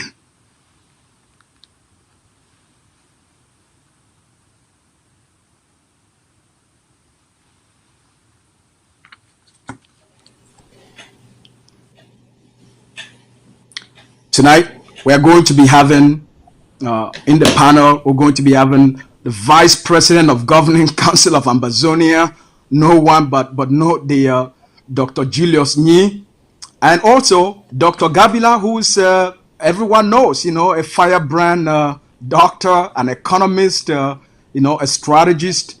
Our brother Dr. Larry is here also. If it's not, then no problem. We have two great giants in the room. We have some of the greatest minds today in the room. Good evening, gentlemen. Good evening, VP. Good evening, Dr. Gabila, aka Dr. G. Good evening, Asu and Comrade VP. Good evening to you. Good evening, Dr. Gabila. Good evening, Comrade Asu. It's nice to be on the air once more to dissect not only the message of the two giants in the Gulf of Guinea, but also to look at their body language, the economics, and the implications for the Gulf of Guinea and Africa. All right, let's get started. Let me start with you, the Vice President of Governing Council of Ambazonia. This is very historic. This is very unprecedented. The Ambazonia War of Independence has suffered a stagnation. Today, I consider it to be a day of reawakening of the passion, the commitment of the Ambazonian people. In summary, when you watch the two leaders, you watch Nnamdi Kanu, leader of the Biafran people, you watch his statement, you watch his passion, his energy, his enthusiasm, just the focus, and listening to Dr. Ayaba, narrating the importance of this alliance. Now, what came to mind, sir? Thank you so much for that question. Indeed, when I watched them, I wasn't only listening to the message. A communication in itself, the message is only 30% of the communication. 70% is the non-communicable message, body language, tone, the look, the ergonomics. When you looked into the Omadi one of Biafra, you saw that his head was around 45% perpendicular, 180 degrees, 45% tilted forward. And if you look at Dr. Ayaba, it was around 25%. That in itself shows focus. When you look at the shoulders were horizontal at that straight same angle of 180 for both leaders when they sat and stood to make up their speech. When you heard the way they spoke in a soft tone. Combine the tone, combine the body posture, combine the focus in no blinking. When you looked at the eyelids of Omadike one of Biafra was not shaking, and they were more or less looking towards the east. When you looked at the eyelids of Dr. Ayaba, they were more or less looking towards the west. That tells you something. These two leaders can be related to what we call the sophisticated modern leadership style. When you look at the message, it's indeed historic, not only for the Gulf of Guinea, but for two peoples that share the same heritage, the same genome, that have been divided by colonialism, but also for the dead of groups sponsored. Today is a historic day, not only for the making of this alliance, but for the death of major groups sponsored by both Nigerian government and Cameroon government in order to fight us. And the Omadike one of Biafra elucidated to that. We thought that it was only in AMBAZONIA. So indeed, today is the birth of more space, is the birth of more collaboration, a sharing of knowledge, a sharing of ecological space, a sharing of know-how, a sharing of tactical strategic advice. So it goes further than that in order to preserve the people of Biafra and AMBAZONIA. Our famous Dr. G. Comrade Asu, thank you so much for this opportunity. I thank Honorable Comrade Vice President for the honor of sharing this platform with him. And I approach this very much from the perspective of an independent-minded analyst that attempts to engage with very complex and delicate arrangements of this nature to try and help our people to the most important thing. And permit me to start by saying that I want to commend the leadership of the DC and the leadership of IPOB for taking a very bold step to forge this beginning steps towards defining the blueprints of an alliance and action. I think it's symbolic of a new dawn in African leadership. I particularly want to commend the leadership of the AGOC on this for the simple fact that we know the amount of noise that has been within the Ambazonian movement as this specific movement is concerned. And broadly speaking, Africa is sitting at the place there is the emergence of a new caliber of leaders. A new caliber of leaders that are going to be bold and resolute and focused and determined, who do not shy away from challenges, do not stay away from things because they are necessarily controversial, but articulate with clarity their conviction and take the bulls by the horns and go for the forging of alliances and partnership that seeks to bring together their collective efforts to get the spillover multiplier effect. And I think it's leadership. And when I go back to the actual press conference in itself, good to see a new generation of Africans putting their voice to articulate the concerns of the voiceless, putting their to articulate the concerns of the common plight of a people. If you look at the maps that were displayed during that interview, and I was just looking at it and thinking to myself, take away the line that was put on that paper that defined the territories as belonging to two separate national polities.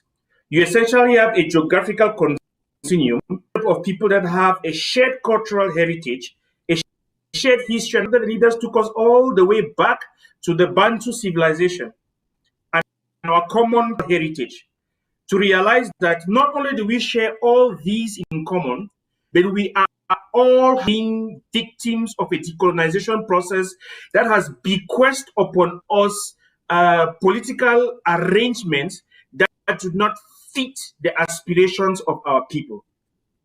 Decolonization has created for us a monster called the state that seeks to assert itself at the very expense of the people to be representing.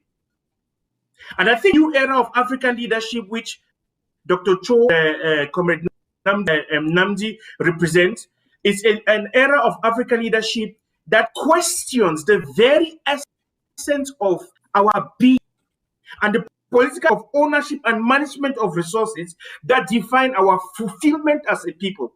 It is fundamental to our very humanity to aspire for freedoms. It is fundamental to our very humanity to be part of arrangements and systems that capture our essence as a people. Now, any political arrangement that serve up and fail to capture the aspirations of most minute members of any society, and any state that sets itself up to the process of decolonization to and oppress any segment of loses its legitimacy. Because all the essence of governance and government is about. So if we sit in any political that does not meet our aspirations, we have the leadership responsibility to challenge that arrangement and to the very core. All right. And that is leadership. And I like what Dr. Cho and Comrade Nnamdi closed by saying, and I want both Biafrans and Ambazonians and Africans to remember that. We should stop hoping for this Father Christmas that is going to come and fall through the chimney to bring us solutions. Especially not coming from the international community. Help is not on its way. We are on our own. We either survive together or perish. And I think that's one of the key messages that I really eat from the leaders here. There's more I want. I'm going to give you an. All right, there is more. We will get to that. I know how passionate you can be, Dr. Julius Nyi. Let us ask you this: how symbolic was this in terms of pivoting? Because the Ambazonian War of Liberation has gone through this period of stagnation. There seems to be no movement, no seriousness within the international community. There seems to be no dynamism within Ambazonia. How has this radically changed the direction of Ambazonian liberation? Thank you so much for that interjection. To say that the tectonic plates of geopolitics within the Gulf of Guinea, including Nigeria, Cameroon, and Equatorial Guinea itself, Ambazonia and Biafra, has shifted. It's an undertone. This has shaken. Mind you, diplomacy and international system works at a snail pace. But the appearance of these two leaders and what they stand for, which is identical. Why Mazi Nnamdi Kanu talked about consistency, ideologically driven, sacrifice, and continuity. Dr. Cho talked about steadfastness, consistency, and ideology. These are the underpinnings of the new leadership that Dr. Gabila just said.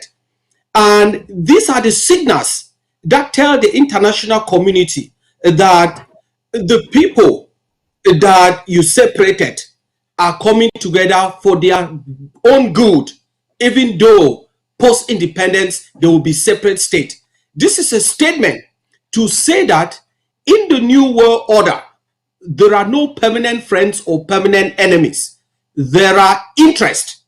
And as calculus change, so too do interests change. 3-4 years ago, it was unthinkable to talk about any alliance with the IPOB. But nowadays, it is even sought after. It is the talk of the day, because the two people that share the same developmental history, the same culture, the same political history, the same violence against its own people, the same killing, the same international conspiracy to wipe them off the map of the earth has emerged. And I bet you from our insiders in Yaoundé and Aso Rock, they were watching us. They are trembling because they know that both Ambazonia and the Biafra people have finally emerged, have finally done what they thought they have been playing around to subdue or to dissuade people from doing it. And today is a great day, as both leaders said. Dr. G, let me ask you this. Did the president of Governing Council of Ambazonia, the leader of our War of Independence, did he live up to the expectations of the Ambazonian people? The art of forging leadership in the kind of delicate war of independence that we're pursuing is a very delicate. And the short answer is yes. Leadership is not a beauty contest. It's not the art of pleasing the mean average thinks he has an opinion. Opinions obviously must thrive in democracy for the vibrancy of our engagement. But to the extent that a people do not have the ability to identify or produce a crop of leaders that take strategic actions of the kind that we just saw tonight, then such a people are doomed for perpetuity. I commend Dr. Ayaba for the leadership that he and his team have taken. I take particular note that in the opening statements of committee, he took special attention to recognize the representativeness of the Ambazonian leadership that is in jail. It tells me that the AGOFC team did their homework to provide briefing to their counterpart about the context of the Ambazonian War of Liberation. That's leadership. You know, a lot of people can take ownership of Android phones and run commentaries on Facebook and on Twitter, WhatsApp. That's okay. You know, they are justifying the use of their data and why they pay internet bill at the end of the month. But we need people who think strategic, understand the dynamics of our current war of liberation, and take steps that seek to provide guidance and direction. Deal with the very difficult questions and issues that we are handling. And I recognize the fact that both Dr.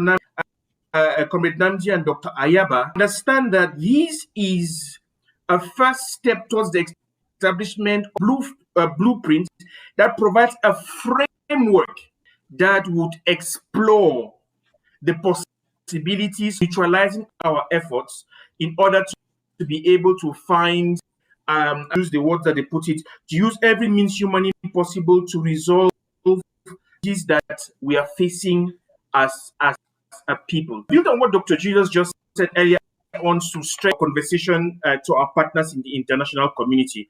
I like the fact that they said that this is a political alliance that has no objective to offend or antagonize any party, but it is driven by the need for self-preservation. It is part of our humanity to aspire for self-preservation. It's a common denominator in humanity all across the board. Americans, French, Israelites, that if our human existence is threatened, be it by whatever construct which we want to call a state, we have an obligation, sake of self-preservation, to stand up and defend that. Nobody should feel antagonized. Nobody should feel under attack. We are reasserting our rights to be human. If we lose that, we use our humanity, and we may just stroll into the zoos and into the jungle and join the animal kingdom, having lost every essence of who we are as humans. So it's fundamental, and I believe that this message, well crafted and to the DS of Nigeria and the security services that are listening to us, to the security cluster of La République Cameroon who are watching and listening to us, understand that there is no harm meant. Nobody is seeking to antagonize any third party. But God in heaven is true and has us our humanity. We have the rights to defend it against imposition from states that use the legitimacy of the state to suppress the aspirations of the people.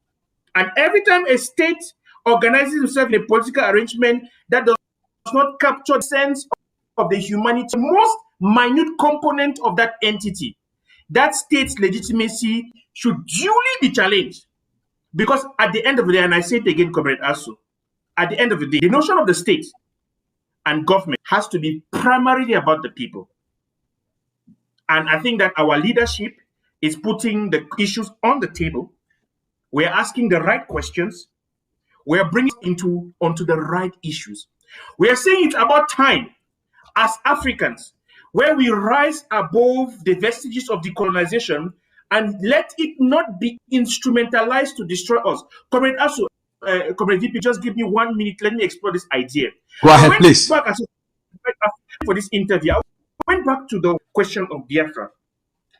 And it occurred to me that post-colonization, I'm saying after 100 years of the slave trade and almost another 100 years of fighting, that I should and see 2 million Biafrans. I'm not talking about sheep and about human beings that are murdered in cold blood as a result of the starvation policies of General Yakubu Gowon. And we sleep at night And we somehow justify that in our brains, in our understanding, that it is okay for us to murder our own in the name of the present elusive concept that we state. What is the state? Where did it come from? Where was it in 1900? How is it that now? The question which we must ask ourselves as Africans is, could this have happened in an American civilization? Could this have happened in a French civilization? In 1960, could French people supervise the killing of 2 million French people? The version of what they call the state. And this is what is in Ambazonia. For the last, since 2016, we Africans sitting and means and the resources of the state and kill other Africans. Somehow rationalize that to themselves, that it is for the preservation of the integrity of the state. What is the state? State becomes a monster that consumes the people. The people have an obligation to rise up and challenge that notion that is called the state. And that's what... All right, Dr. G. All right, Dr. G. Let me ask the Vice President this question. Dr. Julius Nye, let's ask you this. How has this alliance, how has this joint press conference changed the dynamics in the international community?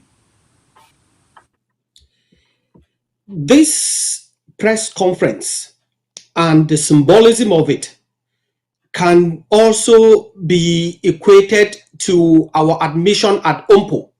Remember in 2018, when we visited the Basque Parliament, when we went into some collaboration with the Basque, we were told that the Basque are no country yet, it doesn't work.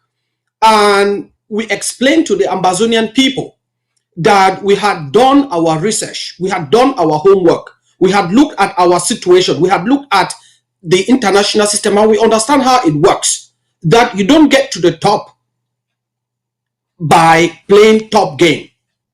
You don't play the Champions League when you wake up in the morning.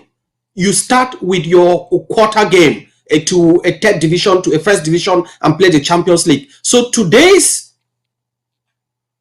sharing of a platform and collaborative apparatus between Ambazonia and Biafra that seeks to preserve their people, to be liberated, is a milestone that is being read not only at the level of governments, but multilateral international organizations. It signals that even underprivileged people of Ambazonia and Biafra can find common ground and friends.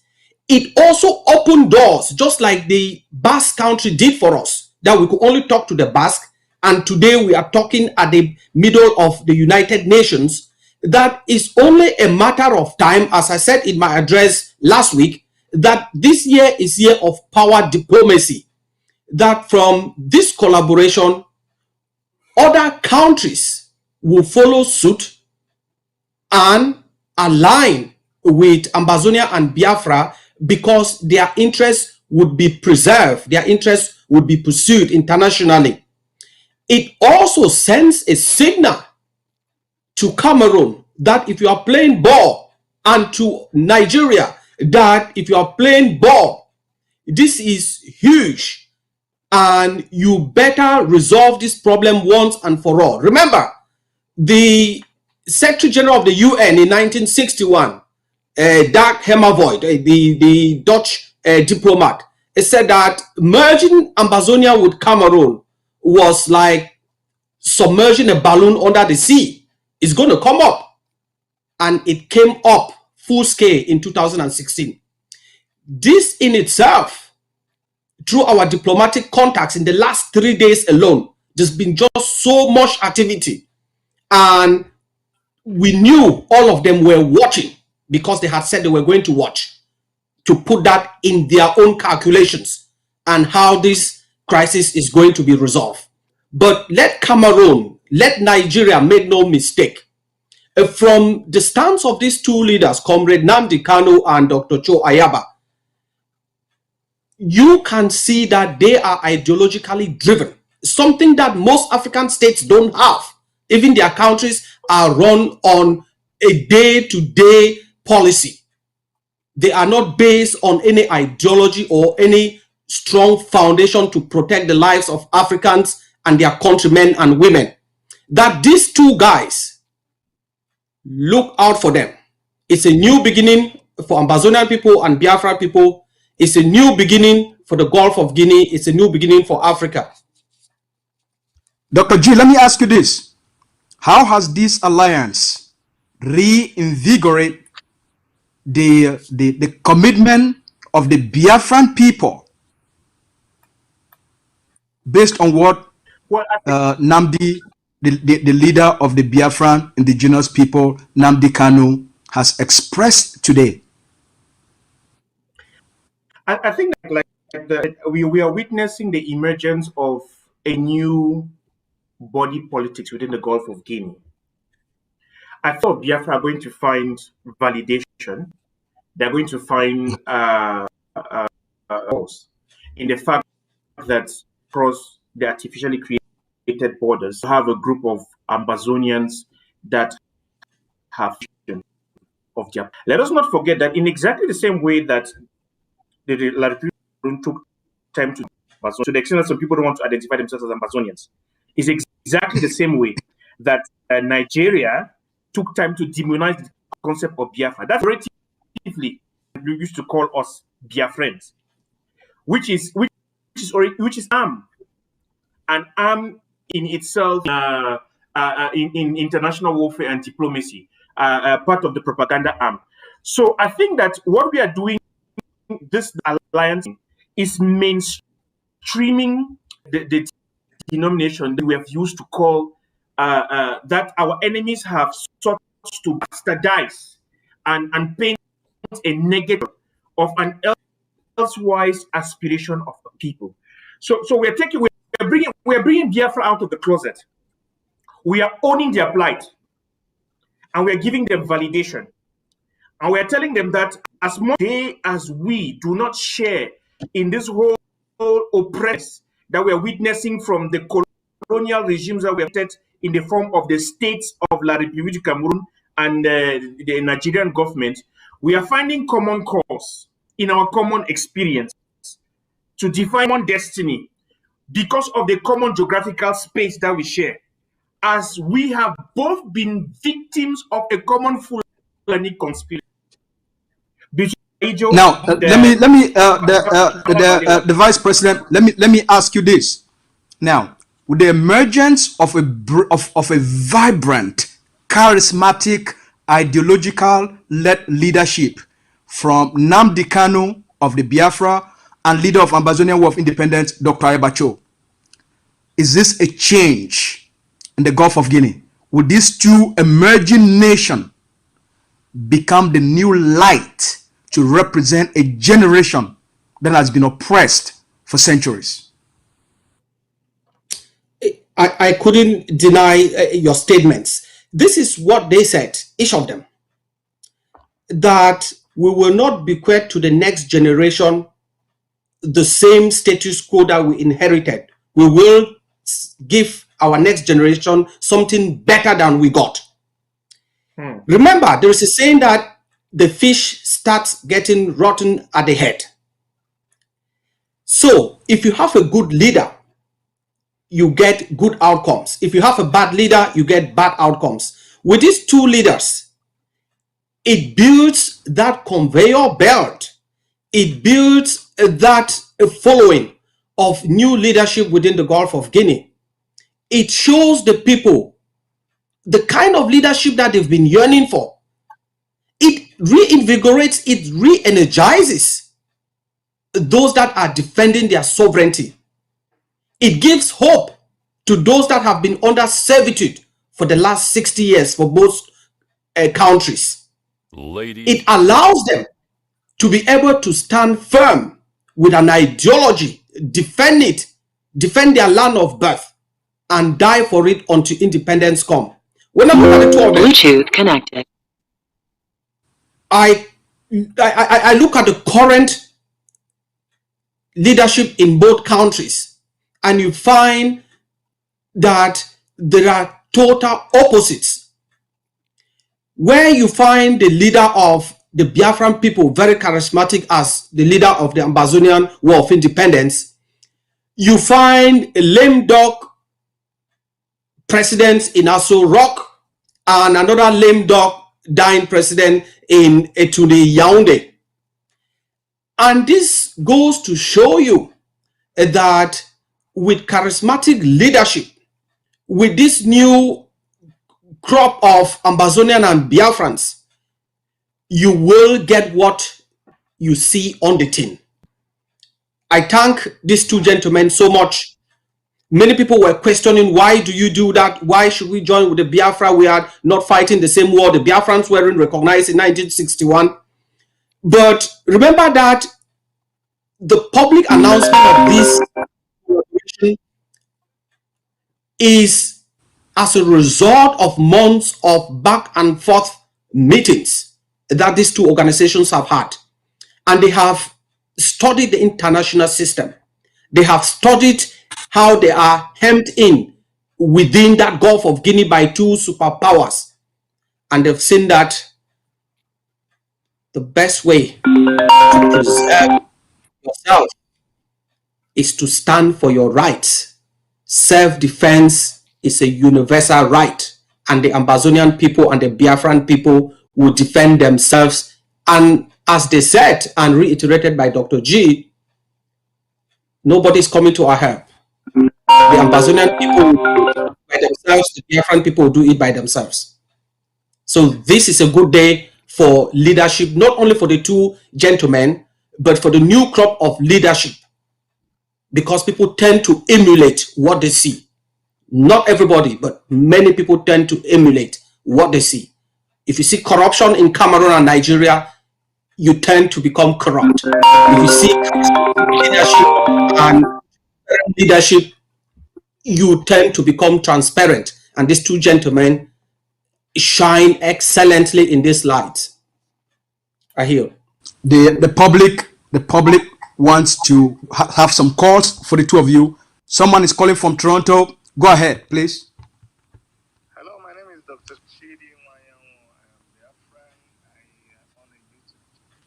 No, and I was pleased to have monitored the conversation between those two great men on your ACN channel. In fact, I was excited because today is my first time of seeing your channel. But I'm so excited and committed to even be transmitting your programs from now. All right. Thank you very much. Do you have a question for Dr. Julius Ni, the Vice President of Governing Council of Ambazonia, and the economist and lecturer and activist, Dr. Gabila, concerning the joint press conference? No, I don't really have a question for them, because mine, if anything, is just to encourage people who have not been monitoring the program. I monitored it a little bit and I had to attend to another program. But what I want to say to some of the people that I've been hearing, some of the questions that people are asking, but I don't want to be upset with anybody, because this is a journey, continuous journey, and we've just come to a new stage in this journey. We've come to a new stage. I just want to encourage people to listen more closely.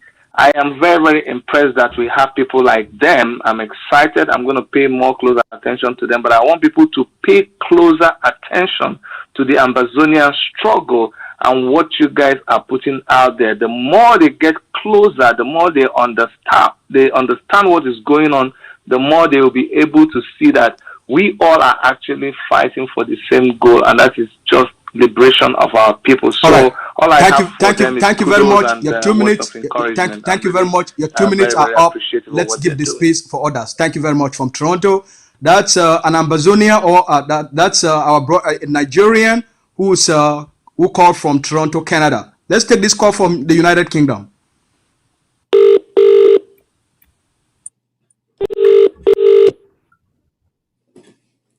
Hello. Hello. Good evening to you in the United Kingdom. How are you doing? Hello. Hello. We all are actually fighting for the same Hello? Hello, sir. Can you reduce the volume the volume on your TV, please? Okay. All right, go ahead. How are you? We are good. Everyone can listen to you. I'm watching you people. I'm calling from UK, okay? All right, sir. Do you have a question or a comment? Yes, I just want to thank God for the leader of AMBAZONIA and Biafra. One thing I want to say, they should not relent their efforts. They should keep on. Because the same thing happened to the children of Israel in Egypt. One day, God remembered them. Biafra must be free. AMBAZONIA must be free.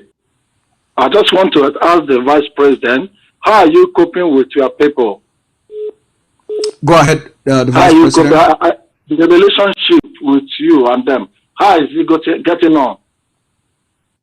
Oh, thanks so much first for your kind words. We are getting on so well. And I think what is needed is to tell your people why you fight. That's the first liberation, to liberate your mind. So we have been able to educate the Ambazonian people for the reasons that we fight. We have been able to tell the Ambazonian people the truth. And I think both leaders said it all, consistency and truth. We have been able to tell the Ambazonian people that this war of liberation is not a walk in the park. It's not something that you would pick up a roadmap from January to 1st October and tell people that on the 1st of October you will have independence. This is a long walk in the wilderness that requires sacrifice, and both leaders mentioned about sacrifice, that it requires stamina, but also that requires a non-backing down approach. We are not blinking. So if you tell your people that, and they know that they are fighting to defend their damn God-given land, they know that they are fighting to preserve their life. If not, they remain in servitude. They will rise up, and they are rising up in AMBAZONIA in their numbers. All right. Thank you, caller, and thank you, the Vice President, for that, for answering that question. We have a lot of calls coming in. Let's take this call from somewhere. I don't know what country is that. Hello. Good evening to you. Let's take this call from Germany. Hello, comrade in Germany. Good evening. Good evening. Good evening. Thank you, my brother, for accepting this call. And I am calling from Germany. You have 2 minutes. Go ahead. Either you have a question or you have a comment. Okay, I just have a comment and just a comment. Thank you very much for this very wonderful program that you guys organized. It is actually a new development, and we all that is exactly what we want. You know, the reason why we are suffering, both Biafrans and Ambazonians, is because we have given those people the chance which we couldn't have given them for the first time. But I can say that is not our fault, because those people who claim to be our leader are not actually our leader. They are slaves to white people, to these people we are living in their country. How can a whole president, just like the one you have in Cameroon there, nobody know whether he's alive or he's dead? Why must Africans be allowed themselves to be killed by their own soldiers, which are their African brothers and sisters? Why the European people who created those countries, who are presiding over us, will never say anything because of the resources they are getting? It is high time the Ambazonians understand that they need Biafra to be free. It is high time Biafrans understand they need Ambazonia to be free. It's just like what Mazi Nnamdi Kanu said. Nobody is going to help you from these people you are believing that they are going to come to your aid. They are not going to come. This is what we start doing now. This is exactly what we are supposed to be doing. And I am so much happy that I saw it. I believe Dr. Ayaba is an intellectual, is an intelligent man, a man to be trusted. All right. I heard his Thank you very much, sir. We're sorry to cut you short. Thank you very much. All will be fine. Your 2 minutes is up. Let's take this call from Houston, Texas. Comrade from Houston. Oops, we lost that call as well. I'll have a chance to react to some of the comments. Go ahead, sir. Right. So I just wanted to build on the comment of the last caller, which I think it's something that needs to really be emphasized. The whole notion of Africans, the whole notion of on black violence, the whole notion post independence of us using players' money to give guns to Africans. You have a question or you have a comment for either Dr. G or the Vice President? It's a comment, but I would like Dr. G to make reference to it. All right, you have 2 minutes for both your question and the answer. All right, thank you. I think the game has been stepped up, and I want to talk about the regional aspect of it. We cannot ignore the fact that Biafrans are our neighbors. We cannot ignore the fact that La Republic too is our neighbor. We cannot ignore the fact that we have the Atlantic Ocean on the other side. So economically, we need the Biafrans. Politically, we need the Biafrans. In terms of self-defense, we need the Biafrans. So I want to ask this question to Dr. G. He has articulated that very well in a couple of situations. How are we going to tap into this cross-boundary relationship, knowing that we still have Nigeria, we still have La Republic du Cameroon in control of the borders? Thank you.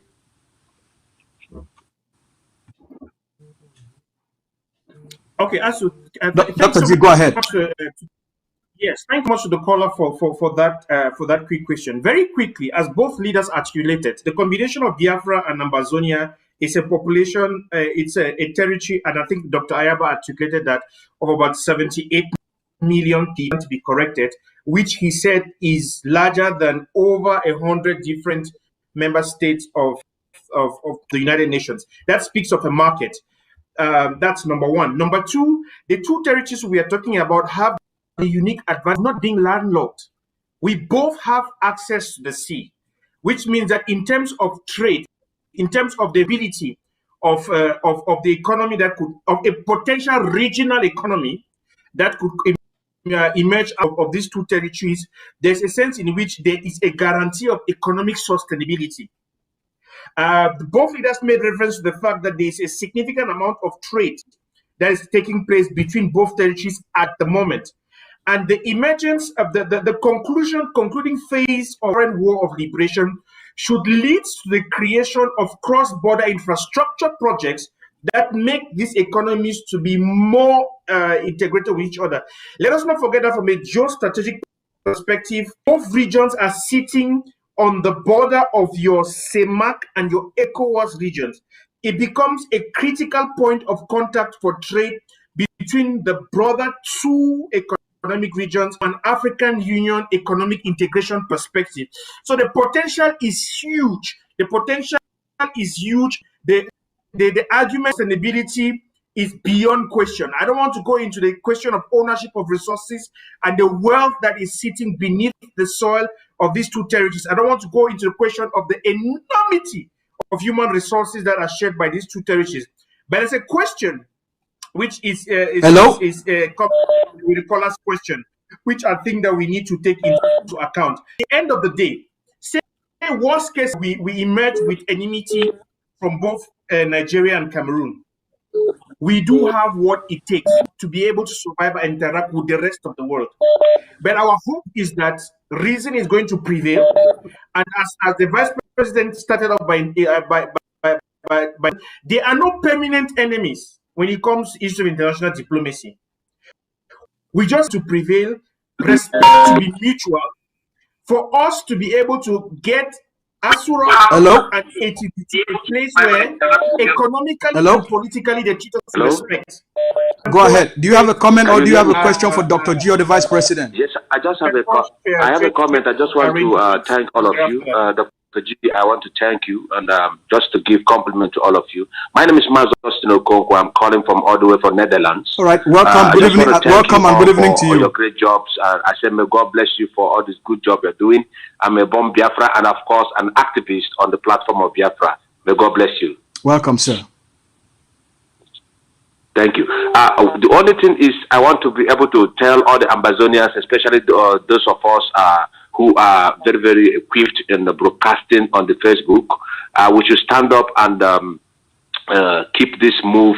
And because I know that God will give us Ambazonia and Biafra. I want to thank our great leaders, Ayaba, and also thanking our leader, Mazi Nnamdi Kanu. I say, may God bless us, and we must get Ambazonia, and we must get Biafra. Thank you all. Thank you very much. Let's take this. Wow, we have tons of calls coming in. I don't know which one to take. All right, let's take this call coming from. Oh,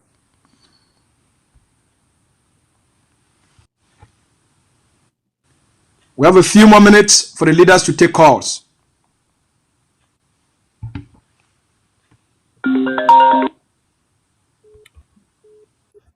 All right. Hello. Good evening to you from the Biafra land. How are you doing?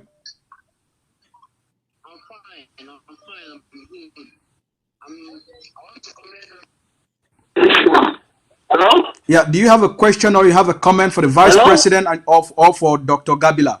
I have a comment. I have a comment. Go ahead. You have 2 minutes. I just want to say a very big thank you to our leader and the leader of his network is very rusty. Very good. Yeah, they are good. They can. Hello? Go ahead, sir. We can hear you.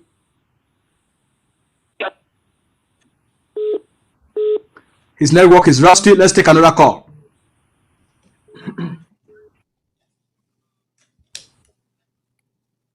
Hello. Good evening to you from Germany. How are you doing? Hello. Good evening. Good evening, sir. My name is Michael. Do you have a comment or you have a question for the Vice President or for Dr. Yeah, I just want to have a word of encouragement for the Ambazonians. Go ahead, sir. Yeah, because I'm a Biafran. So, because, the reason I called is I want to tell them they have to be brave and they don't have to be afraid of anything. Because we, the Biafran, we have been determined to do undoable. In Ambazonia and Biafran, I know that the collabo is going to be something beautiful. Yes. So the word I want to give them, they have to be strong because Biafra is no-go area. So we are ready to die and we are ready to fight to get our mother's land. So the word also going to Ambazonia for them to stand firm and work with us because I know everything will be smooth. Thank you very much. Thank you very much. Let's take this other call.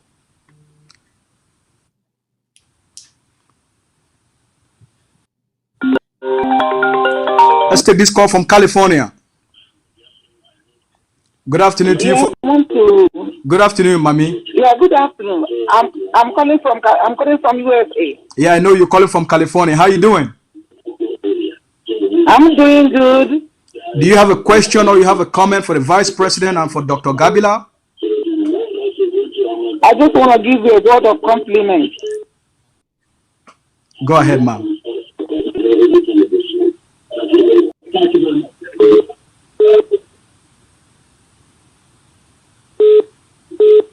Okay. All right. Good evening to you from the United States. How you doing? Fine. Hello. Hello. Hello. Can you hear me? We can hear you, sir. Do you have a question or you have a comment? I have a question. Go ahead. Is it a question for Dr. Gabila or for the Vice President? It's for the Vice President. Go ahead, sir. Okay. Can you hear me now? We all can hear you very clearly. Okay, all right. Okay. So my name is Chris and I'm calling because the Vice President looks like somebody I met at UNN at University of Nigeria in Nsukka. You know, we had a lot of Cameroonians coming there to study with us. And I kept wondering, why are these people coming to study? One of them, by name John Batuko, I asked him, bros, don't people have a university in your country? He said, no, they were more comfortable coming to Nigeria to study. I said, study? People, you speak French. He said, yes, but they don't speak French. They speak English. And that got me a bit studying about the history of that part of Cameroon.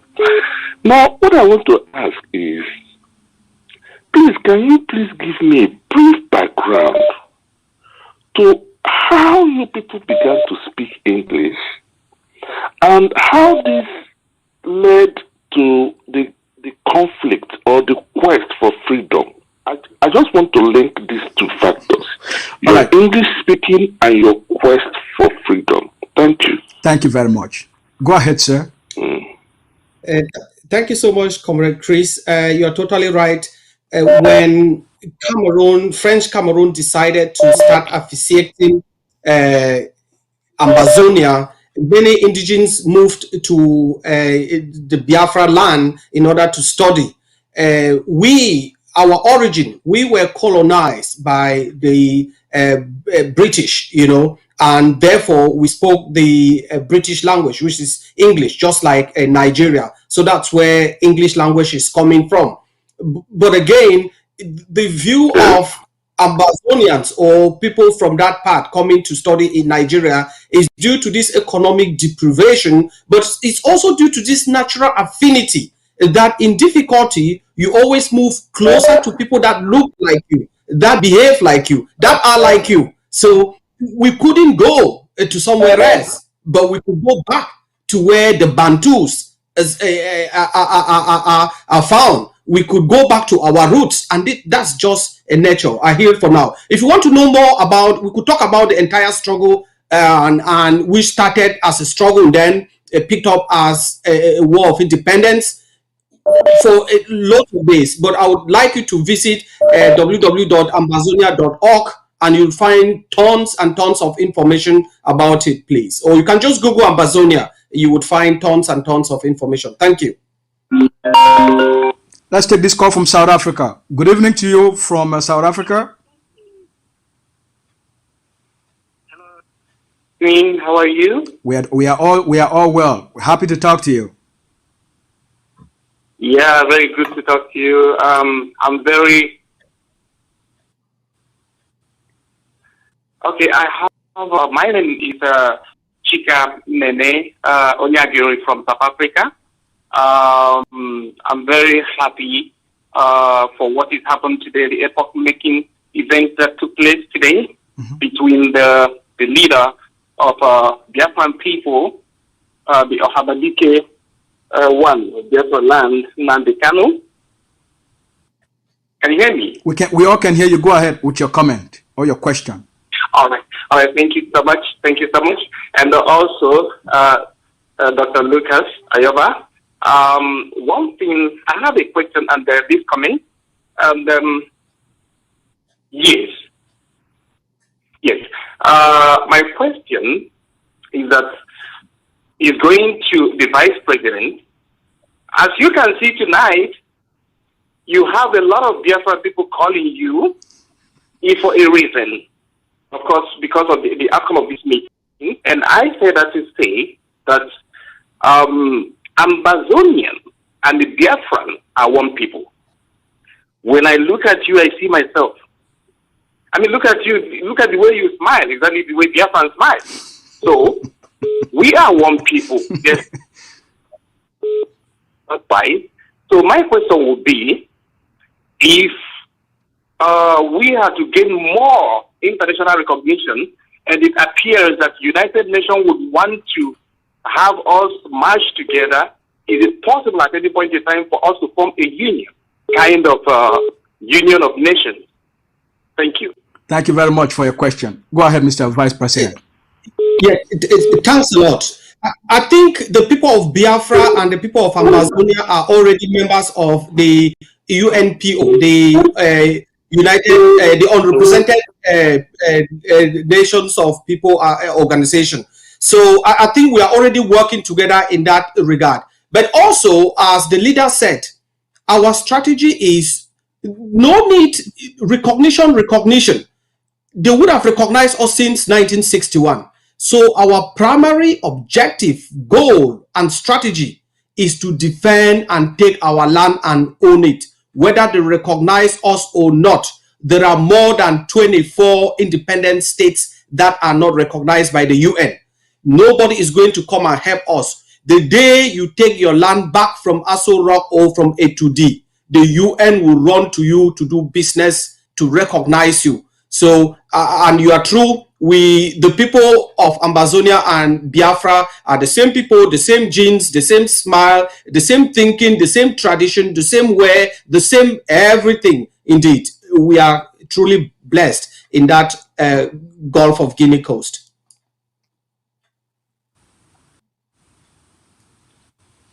Are you satisfied with your answer?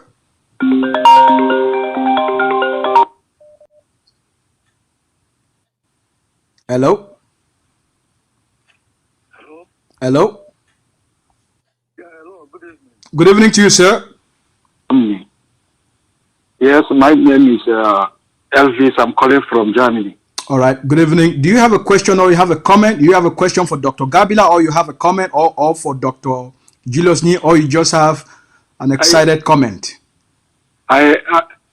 I will say what I want to say. Maybe it could look like a question. All right. Both they would decide. So first of all, I want to thank our two leaders. They are awesome. And what I want to say is, this union we go into, I'm very happy. And the one thing I want to say, because we Biafrans, most especially we Igbos, we are hated almost everywhere in the world. They hate us. Even where in Germany here, when I meet Africans, people hate Igbos. So I want you, the leaders, like the doctor and the other brother, to speak more about educate our Ambazonia brothers home, abroad, to know that from today, they should not follow other African or other people to hate Igbo people. We are one, so that this struggle will move. So this is very important. You should understand they hate Igbos very well. Any place Igbo might enter, people jealous him, they hate him. But today, I believe you people will enlighten your people more about Igbos and about all Biafrans in general, to love them, to see them like their brothers, so that this thing will move forward. It's very important. Thank you very much. Thank you very much. Go ahead, Dr. Gabila. Absolutely, Aswan, and also in terms of validation to the caller, I think that Biafrans, like I said earlier on, have suffered for the last 40, 50 years what Ambazonians are suffering in the last 5 years, the demonization of the aspirations of a people. And I feel that there's a lot of confidence building, there's a lot of sharing of our common aspiration, that we have to learn to relate with each other. There are fears, no doubt. You know, there's the conversation about the fear that caused our leaders to walk out of the House of Reps in Enugu.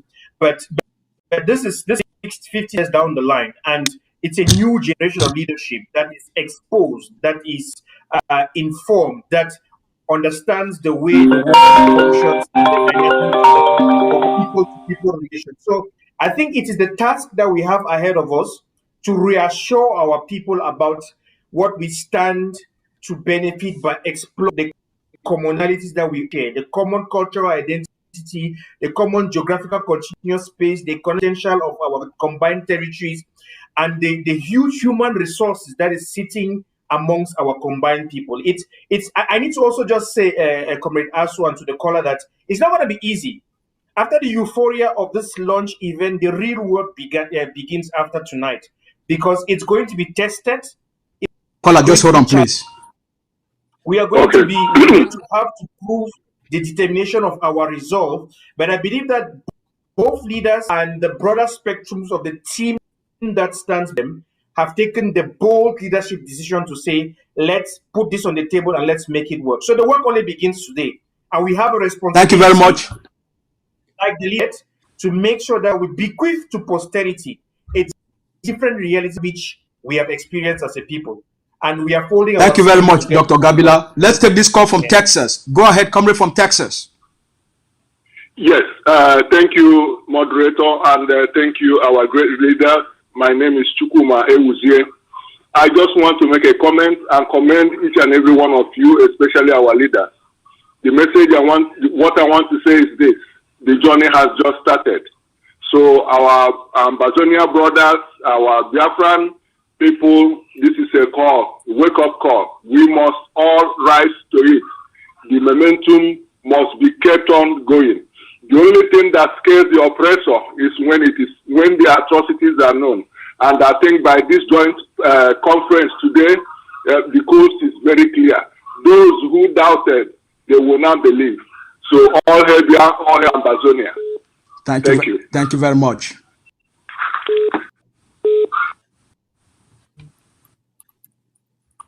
Hello. Good evening to you, caller. Good evening. Do you have a question or you have a comment? I have a comment. All right, go ahead, sir.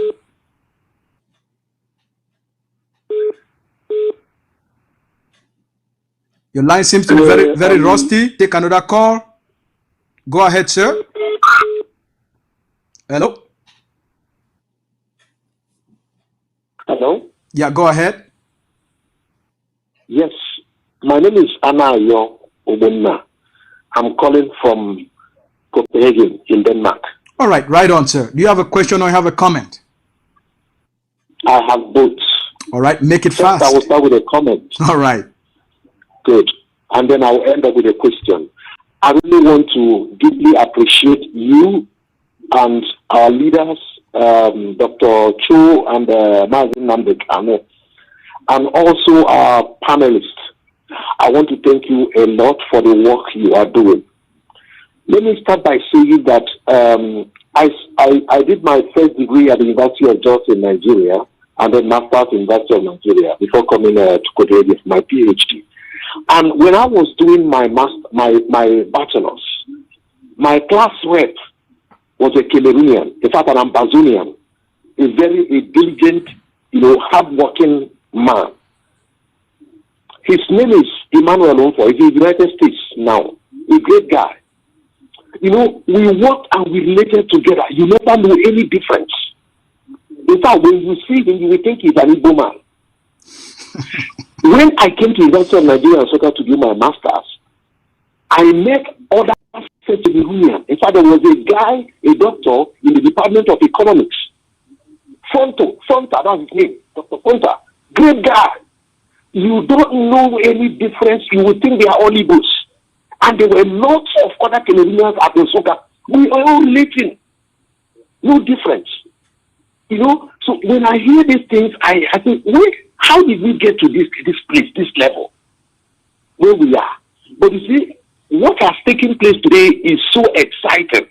In fact, for the past 2 days, I have been looking forward to this particular day. All right, can you go ahead, just ask your question, because we don't have much time. Now, I will go to my question. All right. Don't mind my talking like this, because it's so emotional for me. It's emotional. You see, all the Biafrans have been calling. It's so emotional to us, because it's like you're having your brother back again, in the same field. Of course, we have our different nations, but at least the confidence and trust will be there. My question is this: how are you going to deploy your forces to be able to kind of re-educate the people again, Ambazonians mainly, to make them understand that, look, we have a common enemy and we have to work together to be able to confront this common enemy without allowing distrust to come in. Because I don't see why we school together, we do everything together. My professor at Soka did primary school, secondary school in Banenda, where they call Banenda in Ambazonia. Professor Charles Simone is a vice chancellor University of Nnamdi Kanu is up to now. He school, primary school, secondary school in Ambazonia, with place called Bamenda. All right, sir. Let's leave it there. Let the vice president, would you want to answer this question for him? Thank you very much, sir. Very passionate guy. Thank you so much. Thank you so much, brother, across the other side of the equatorial forest in Biafra land. Indeed, our approach is called the triad approach, where you have internationalization and community mobilization. For the operational issues in terms of forces and so on, as the leaders have said, that would be done in the background. But we will continuously educate, energize, and direct our people, both the Ambazonian people and the Biafran people, so that they become aware of what is going on, the road ahead, and be truthful to them. But rest assured, as both leaders have said, that there are people among us that will continuously act as enablers.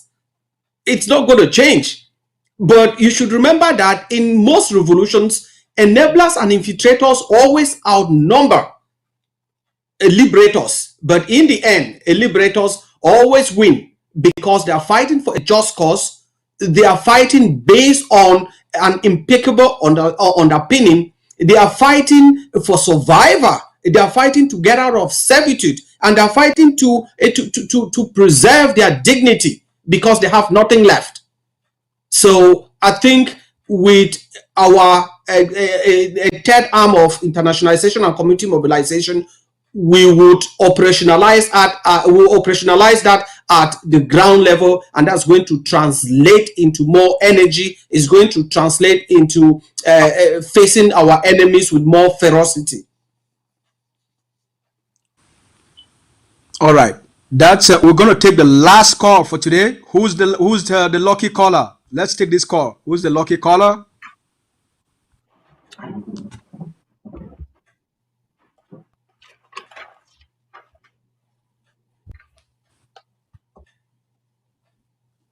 We're going to take one more call. Let's take this call from Finland. This is the last call.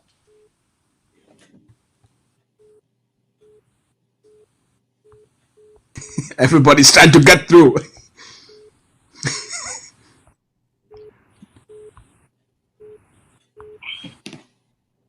Hello, caller, go ahead, please. Hello, go ahead.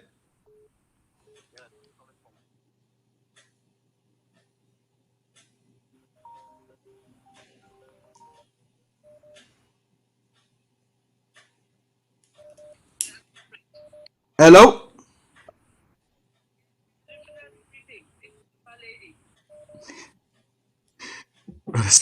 There's so much. All right, go ahead, ma. We can hear you.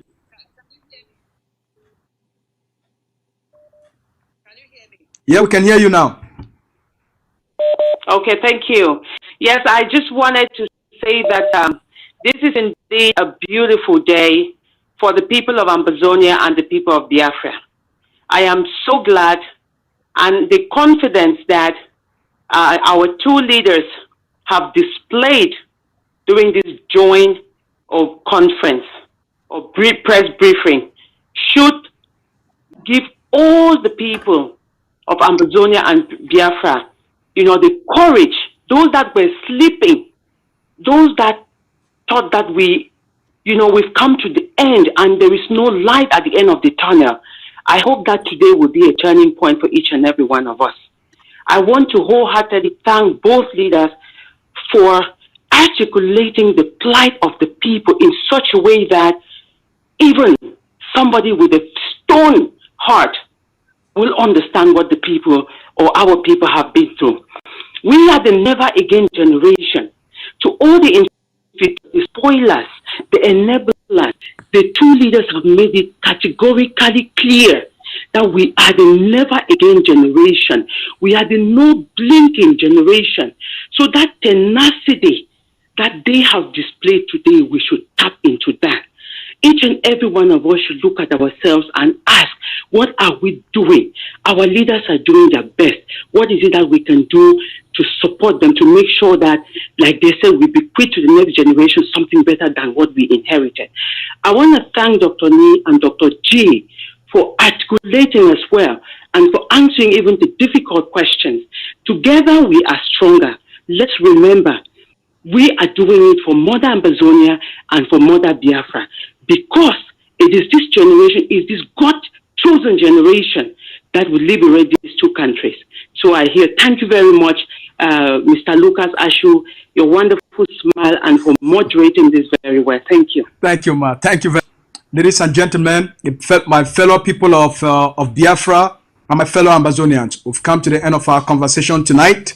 We want to thank the Vice President of Governing Council of Ambazonia, Dr. Julius Ni, and our passionate and economist and lecturer and activist, Dr. G, for having taken the time to have this discussion, meet with the people, analyze the event, give them the clarity they need, answer their questions. Thank you, gentlemen, for your services to both the Ambazonian people and the Biafran people. Thank you to us, Lucas, and thank you all our viewers. It's a great day for both people, and our freedom is on its way. Keep steadfast and support the boys and girls, women and children and fathers on the ground battling the enemy. Thank you. Bye-bye. Dr. G, do you have anything to say? Thank you to the team of ACN and the AFC, Biafran brothers. I feel that a new day has dawned for Africans, for us as Africans, where we are rising. We have come of age. We are rising to leadership responsibilities, to ask tough questions, to form strategic alliances, to address the plight of our people. I think it's our responsibility. I always say it's our generational mission. We cannot inherit problems and transfer them to our children to try and solve things that is not understand.